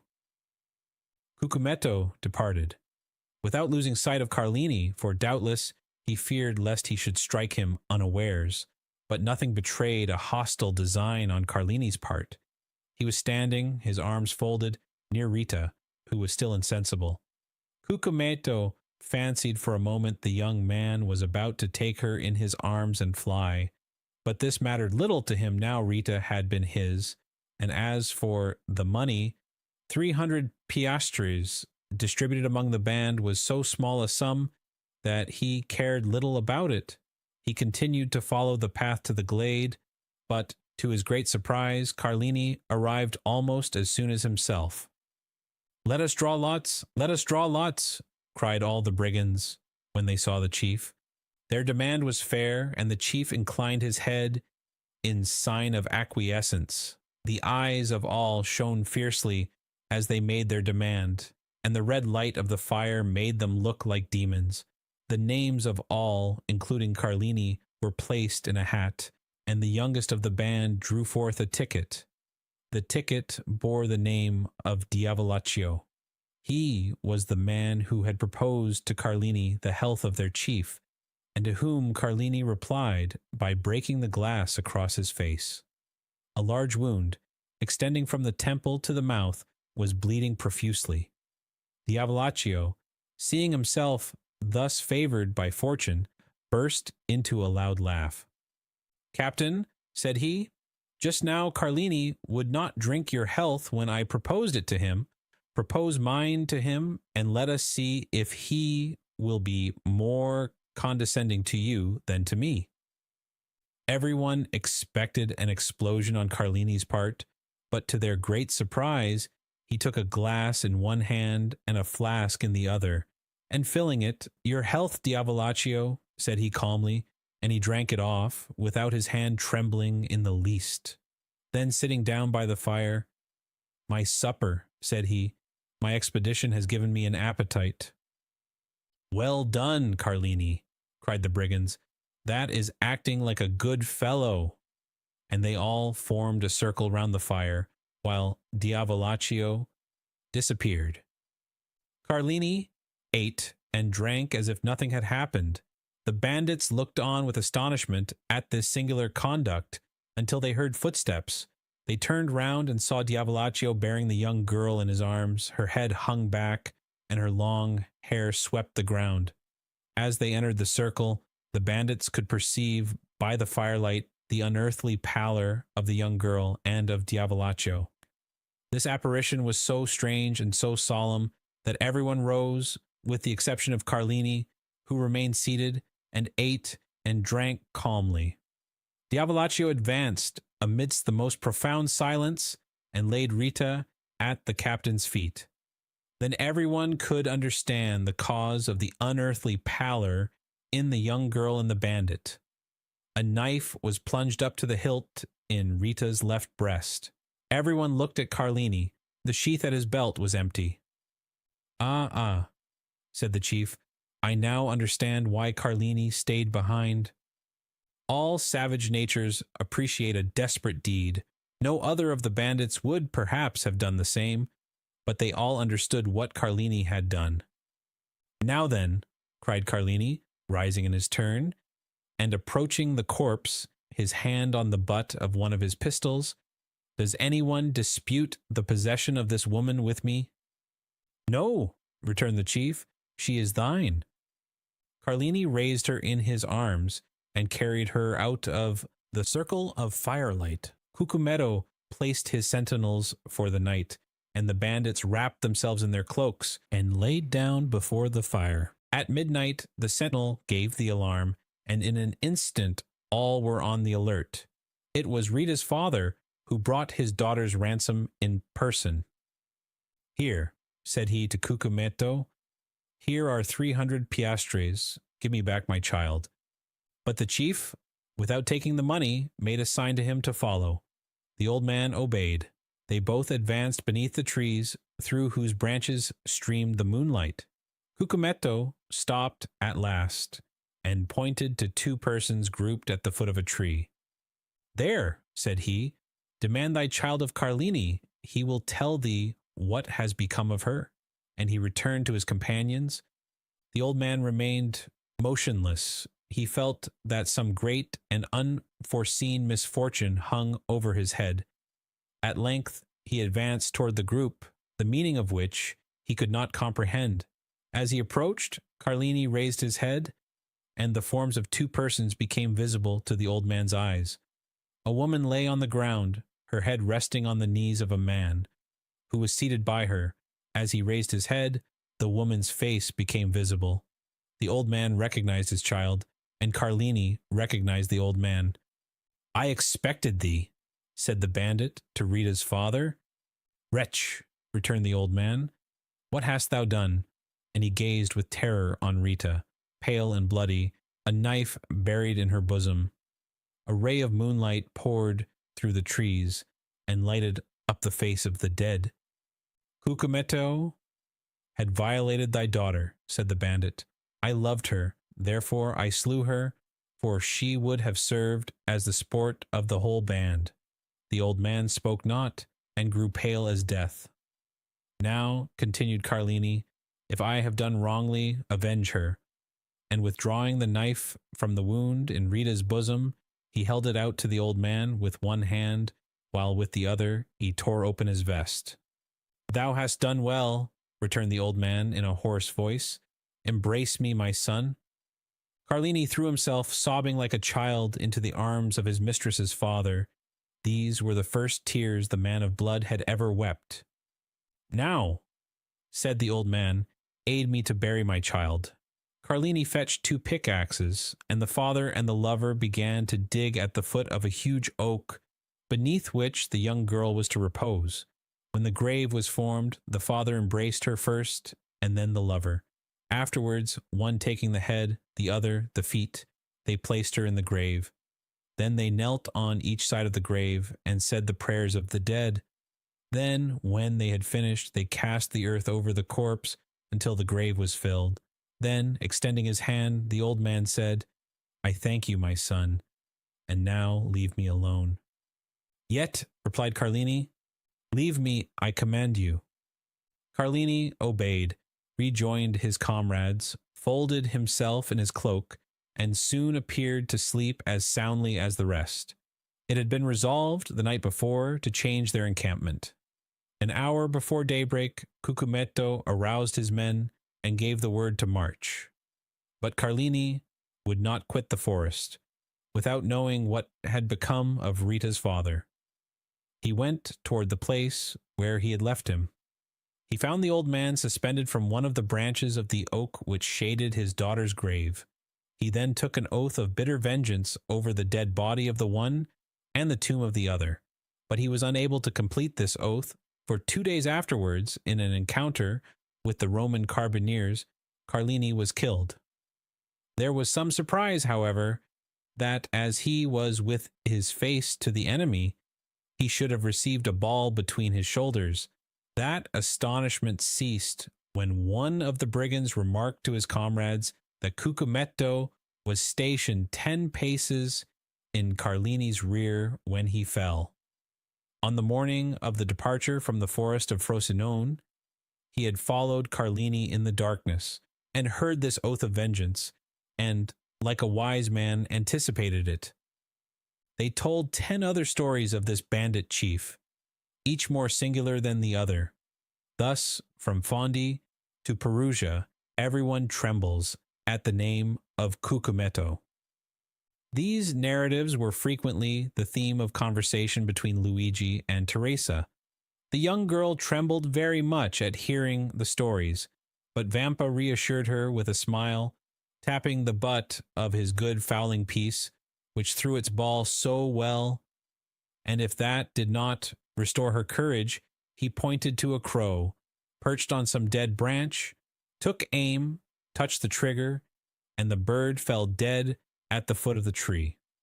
Time passed on, and the two young people had agreed to be married when Vampa should be 20 and Teresa 19 years of age.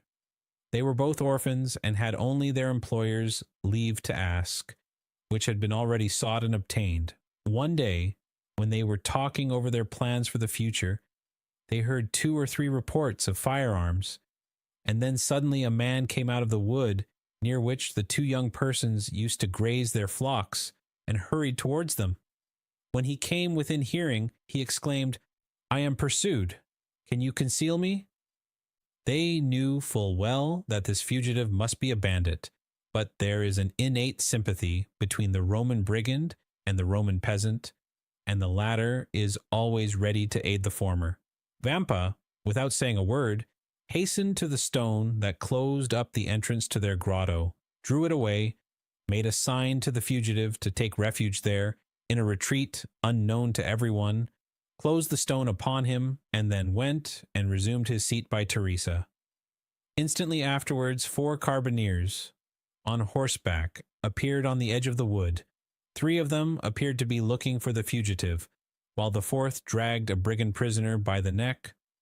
The 3 carbineers looked about carefully on every side, saw the young peasants, and galloping up, began to question them. They had seen no one. "That is very annoying," said the brigadier, "for the man we are looking for is the chief?" "Cucumetto!" cried Luigi and Teresa at the same moment. "Yes," replied the brigadier, "and as his head is valued at 1,000 Roman crowns, there would have been 500 for you if you had helped us to catch him."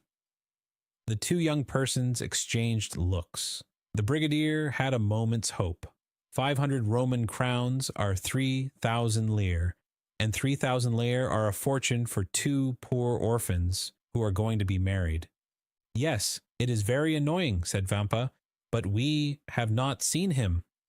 Then the carbineers scoured the country in different directions, but in vain. Then, after a time, they disappeared. Vampa then removed the stone, and Cucumetto came out. Through the crevices in the granite he had seen the 2 young peasants talking with the carbineers, and guessed the subject of their parley.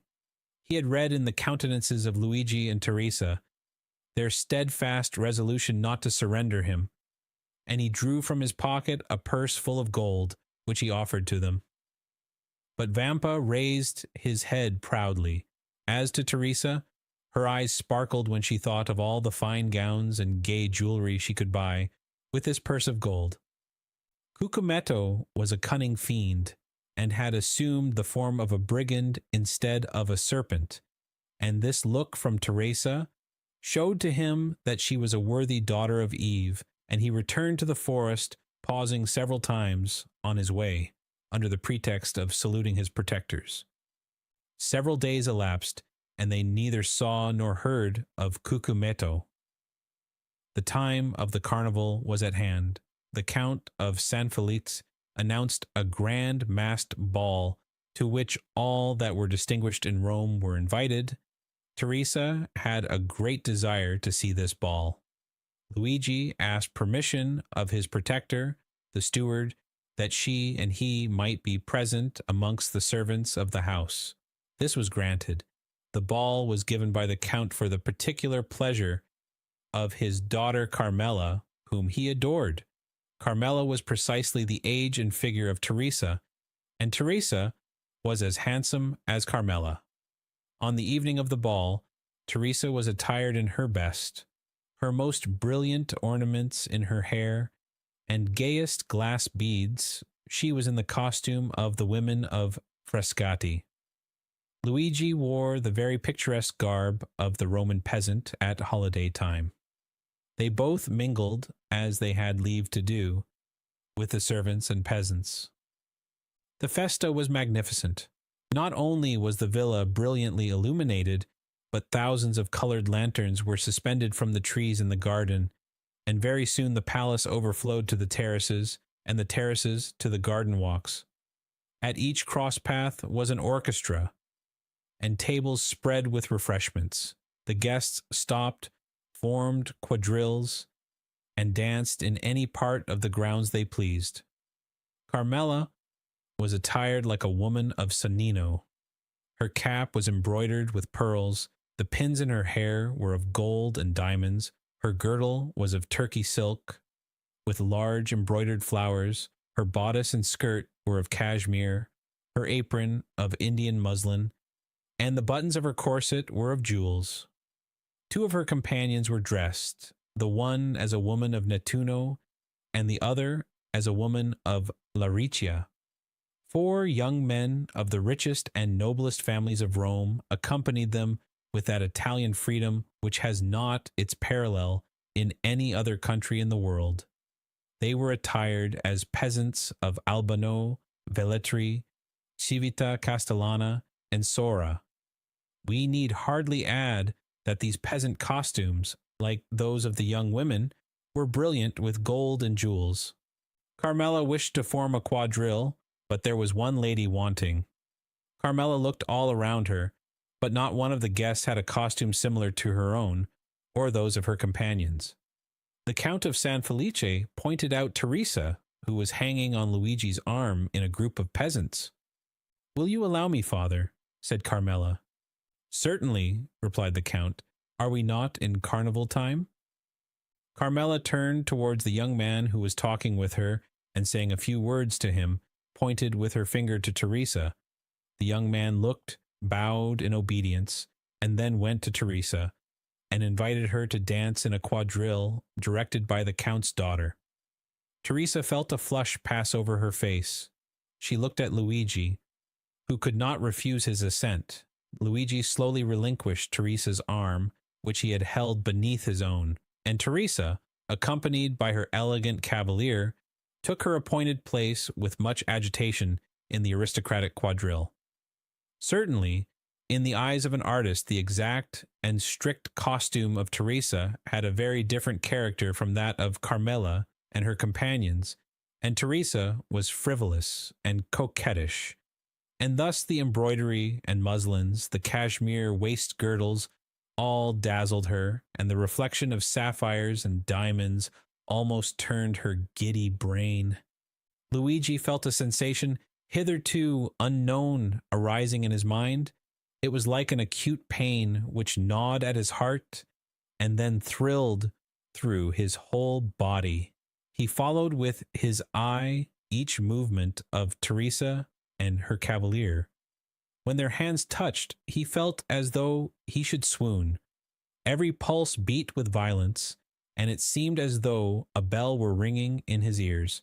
When they spoke, although Teresa listened timidly and with downcast eyes to the conversation of her cavalier, as Luigi could read in the ardent looks of the good-looking young man that his language was that of praise, it seemed as if the whole world was turning round with him, and all the voices of hell were whispering in his ears ideas of murder and assassination. Then, fearing that his paroxysm might get the better of him, he clutched with one hand the branch of a tree against which he was leaning, and with the other convulsively grasped the dagger with a carved handle which was in his belt, and which unwittingly he drew from the scabbard from time to time. Luigi was jealous. He felt that, influenced by her ambitions and coquettish disposition, Teresa might escape him. The young peasant girl, at first timid and scared, soon recovered herself. We have said that Teresa was handsome, but this is not all. Teresa was endowed with all those wild graces which are so much more potent than our affected and studied elegancies. She had almost all the honors of the quadrille, and if she were envious of the Count of San Felice's daughter, we will not undertake to say that Carmela was not jealous of her, and with overpowering compliments her handsome cavalier led her back to the place whence he had taken her, and where Luigi awaited her. Twice or thrice during the dance the young girl had glanced at Luigi, and each time she saw that he was pale and that his features were agitated. Once even the blade of his knife, half drawn from its sheath, had dazzled her eyes with its sinister glare. Thus it was almost tremblingly that she resumed her lover's arm. The quadrille had been most perfect, and it was evident there was a great demand for a repetition, Carmela alone objecting to it. But the Count of San Felice besought his daughter so earnestly that she acceded. One of the cavaliers then hastened to invite Teresa, without whom it was impossible for the quadrille to be formed, but the young girl had disappeared. The truth was that Luigi had not felt the strength to support another such trial, and, half by persuasion and half by force, he had removed Teresa toward another part of the garden. Teresa had yielded in spite of herself, but when she looked at the agitated countenance of the young man, she understood by his silence and trembling voice that something strange was passing within him. She herself was not exempt from internal emotion, and without having done anything wrong, yet fully comprehended that Luigi was right in reproaching her. Why she did not know, but yet she did not the less feel that these reproaches were merited. However, to Teresa's great astonishment, Luigi remained mute, and not a word escaped his lips the rest of the evening. When the chill of the night had driven away the guests from the gardens, and the gates of the villa were closed on them for the festa indoors, he took Teresa quite away, and as he left her at her home, he said, "Teresa, what were you thinking of as you danced opposite the young Countess of San Felice?" "I thought," replied the young girl with all the frankness of her nature, "that I would give half my life for a costume such as she wore." "And what said your cavalier to you?" "He said it only depended on myself to have it, and I had only one word to say." "He was right," said Luigi. "Do you desire it as ardently as you say?" "Yes." "Well, then, you shall have it." The young girl, much astonished, raised her head to look at him, but his face was so gloomy and terrible that her words froze to her lips. As Luigi spoke thus, he left her. Teresa followed him with her eyes into the darkness as long as she could, and when he had quite disappeared, she went into the house with a sigh. That night a memorable event occurred, due, no doubt, to the imprudence of some servant who had neglected to extinguish the lights. The villa of San Felice took fire in the rooms adjoining the very apartment of the lovely Carmela. Awakened in the night by the light of the flames, she sprang out of bed, wrapped herself in a dressing gown, and attempted to escape by the door, but the corridor by which she hoped to fly was already a prey to the flames. She then returned to her room, calling for help as loudly as she could, when suddenly her window, which was 20 feet from the ground, was opened. A young peasant jumped into the chamber, seized her in his arms, and with superhuman skill and strength conveyed her to the turf of the grass plot, where she fainted. When she recovered, her father was by her side. All the servants surrounded her, offering her assistance. An entire wing of the villa was burnt down. But what of that, as long as Carmela was safe and uninjured? Her preserver was everywhere sought for, but he did not appear. He was inquired after, but no one had seen him. Carmela was greatly troubled that she had not recognized him. As the Count was immensely rich, accepting the danger Carmela had run, and the marvelous manner in which she had escaped, made that appear to him rather a favor of Providence than a real misfortune, the loss occasioned by the conflagration was to him but a trifle. The next day, at the usual hour, the two young peasants were on the borders of the forest. Luigi arrived first. He came toward Teresa in high spirits, and seemed to have completely forgotten the events of the previous evening. The young girl was very pensive, but seeing Luigi so cheerful, she, on her part, assumed a smiling air, which was natural to her when she was not excited or in a passion. Luigi took her arm beneath his own, and led her to the door of the grotto.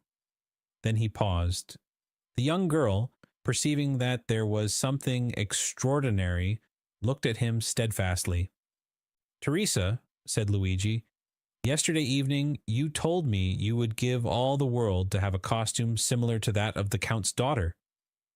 "Yes," replied Teresa, with astonishment, "but I was mad to utter such a wish." And I replied, "Very well, you shall have it."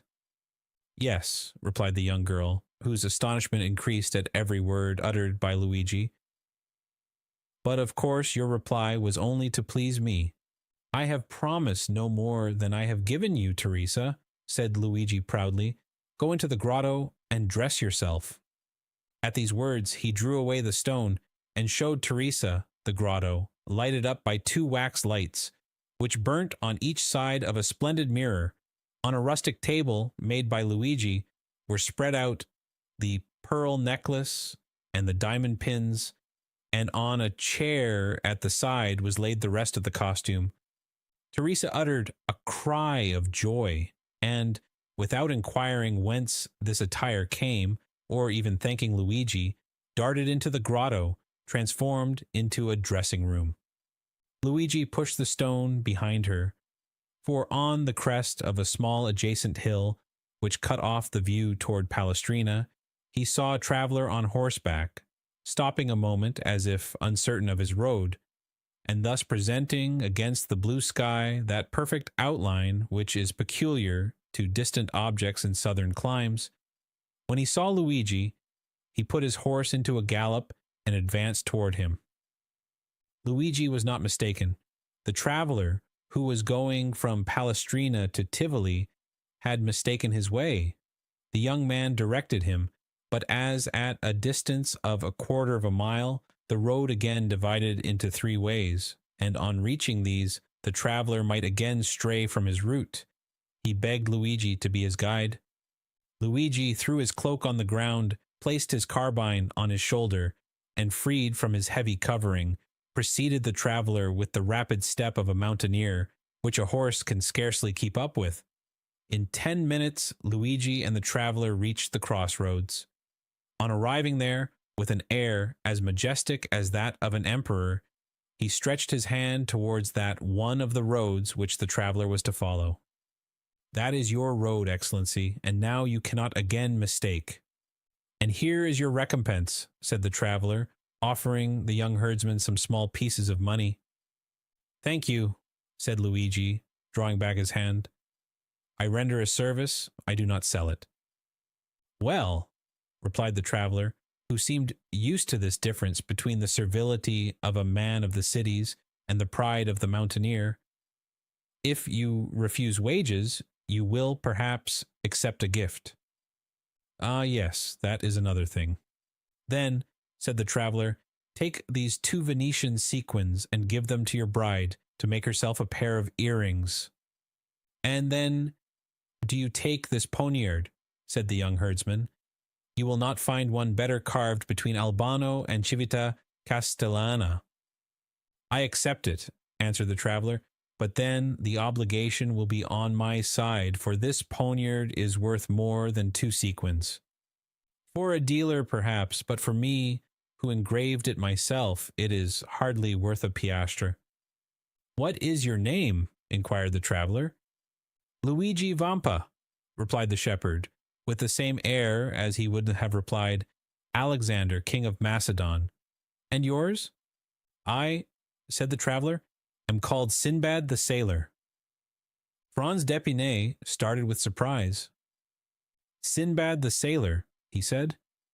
"Yes," replied the narrator, "that was the name which the traveler gave to Vampa as his own."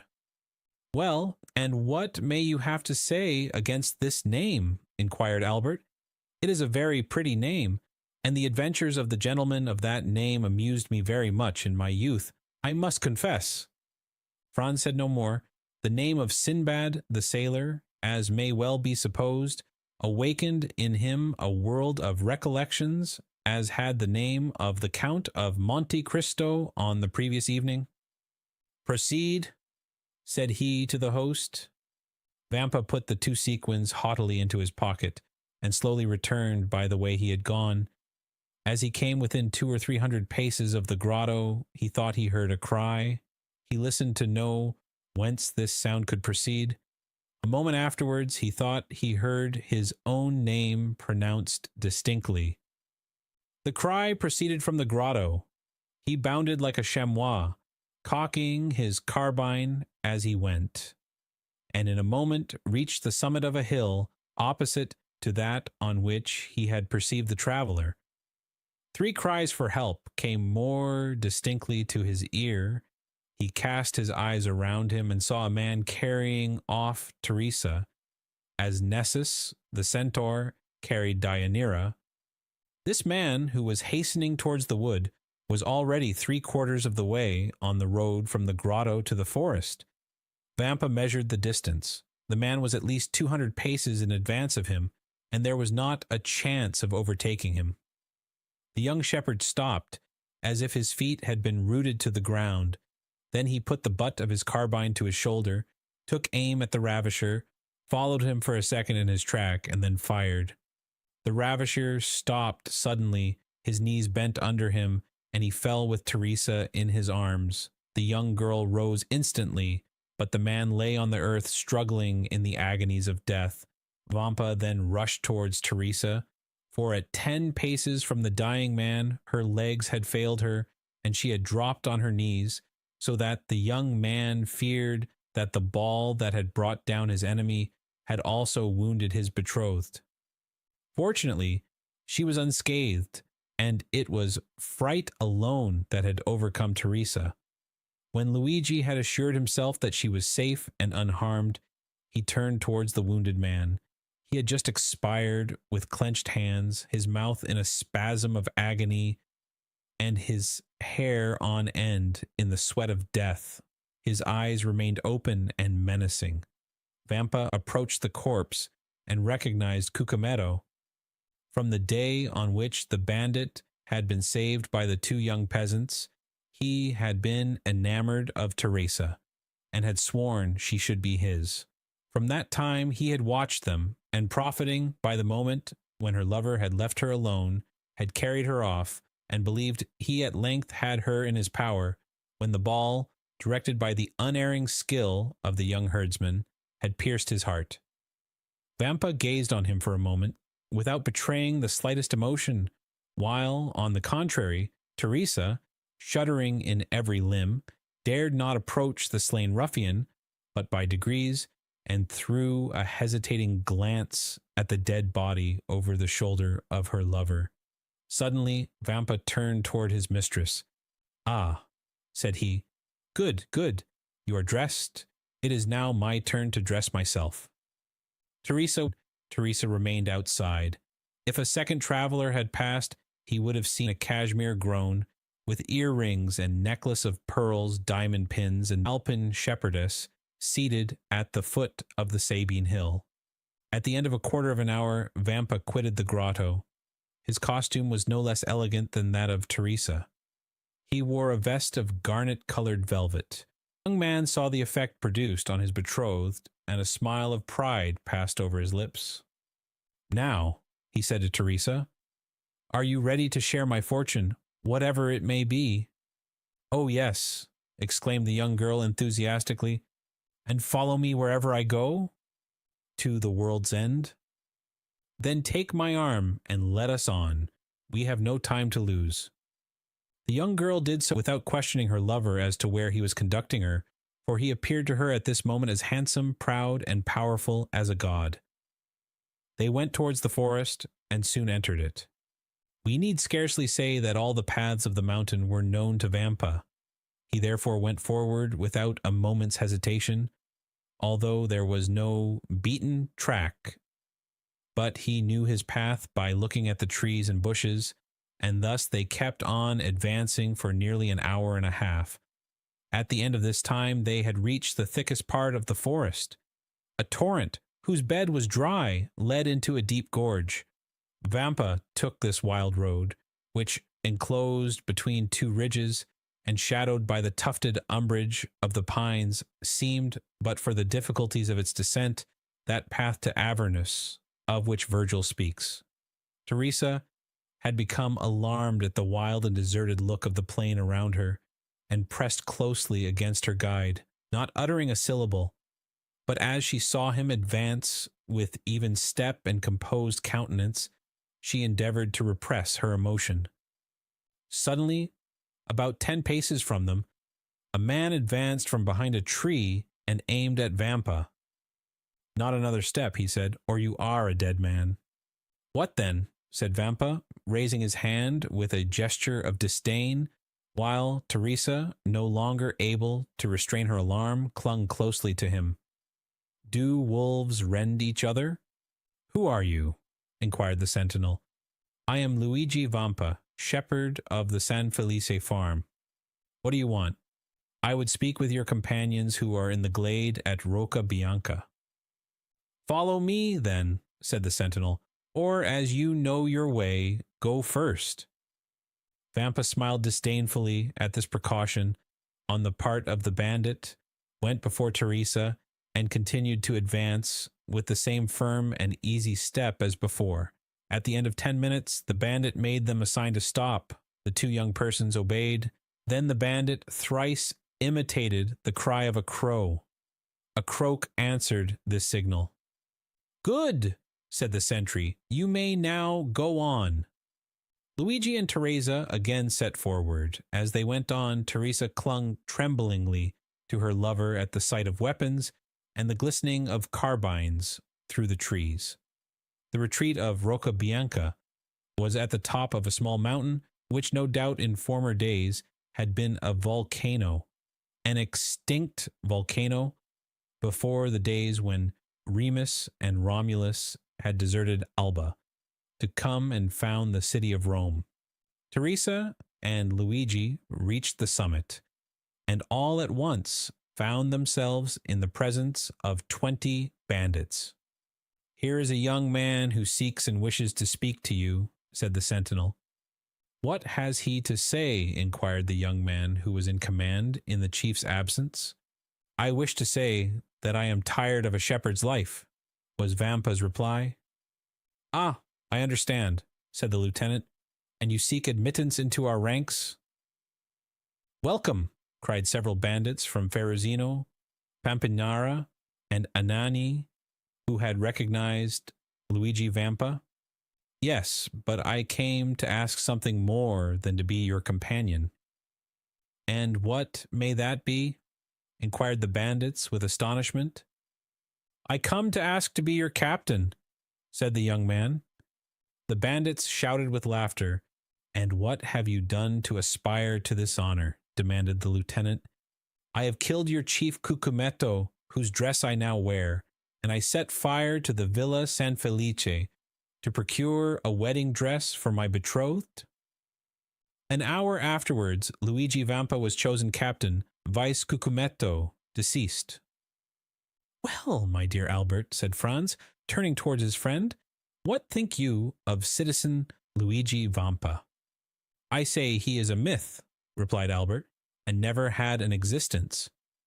And what may a myth be? Inquired Pastrini. The explanation would be too long, my dear landlord, replied Franz.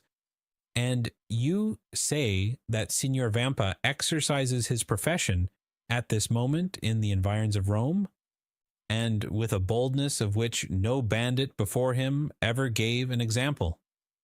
Then the police have vainly tried to lay hands on him?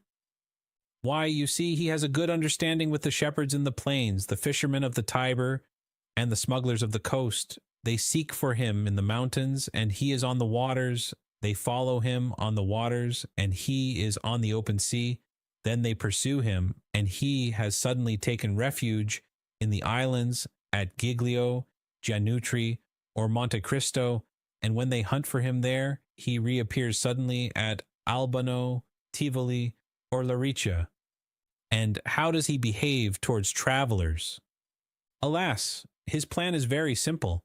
It depends on the distance he may be from the city, whether he gives 8 hours, 12 hours, or a day wherein to pay their ransom. And when that time has elapsed, he allows another hour's grace. At the 60th minute of this hour, if the money is not forthcoming, he blows out the prisoner's brains with a pistol shot, or plants his dagger in his heart, and that settles the account. Well, Albert, inquired Franz of his companion, are you still disposed to go to the Colosseum by the outer wall? Quite so, said Albert, if the way be picturesque. The clock struck 9 as the door opened, and a coachman appeared. Excellencies, said he, the coach is ready. Well then, said Franz, let us to the Colosseum. By the Porta del Popolo or by the streets, your excellencies? By the streets, morbleu, by the streets, cried Franz. Ah, my dear fellow, said Albert, rising, and lighting his third cigar. Really, I thought you had more courage. So saying, the two young men went down the staircase and got into the carriage.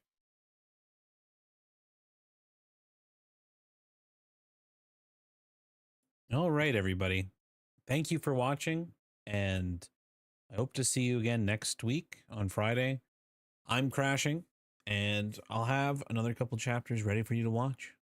Till then, folks, have a good night.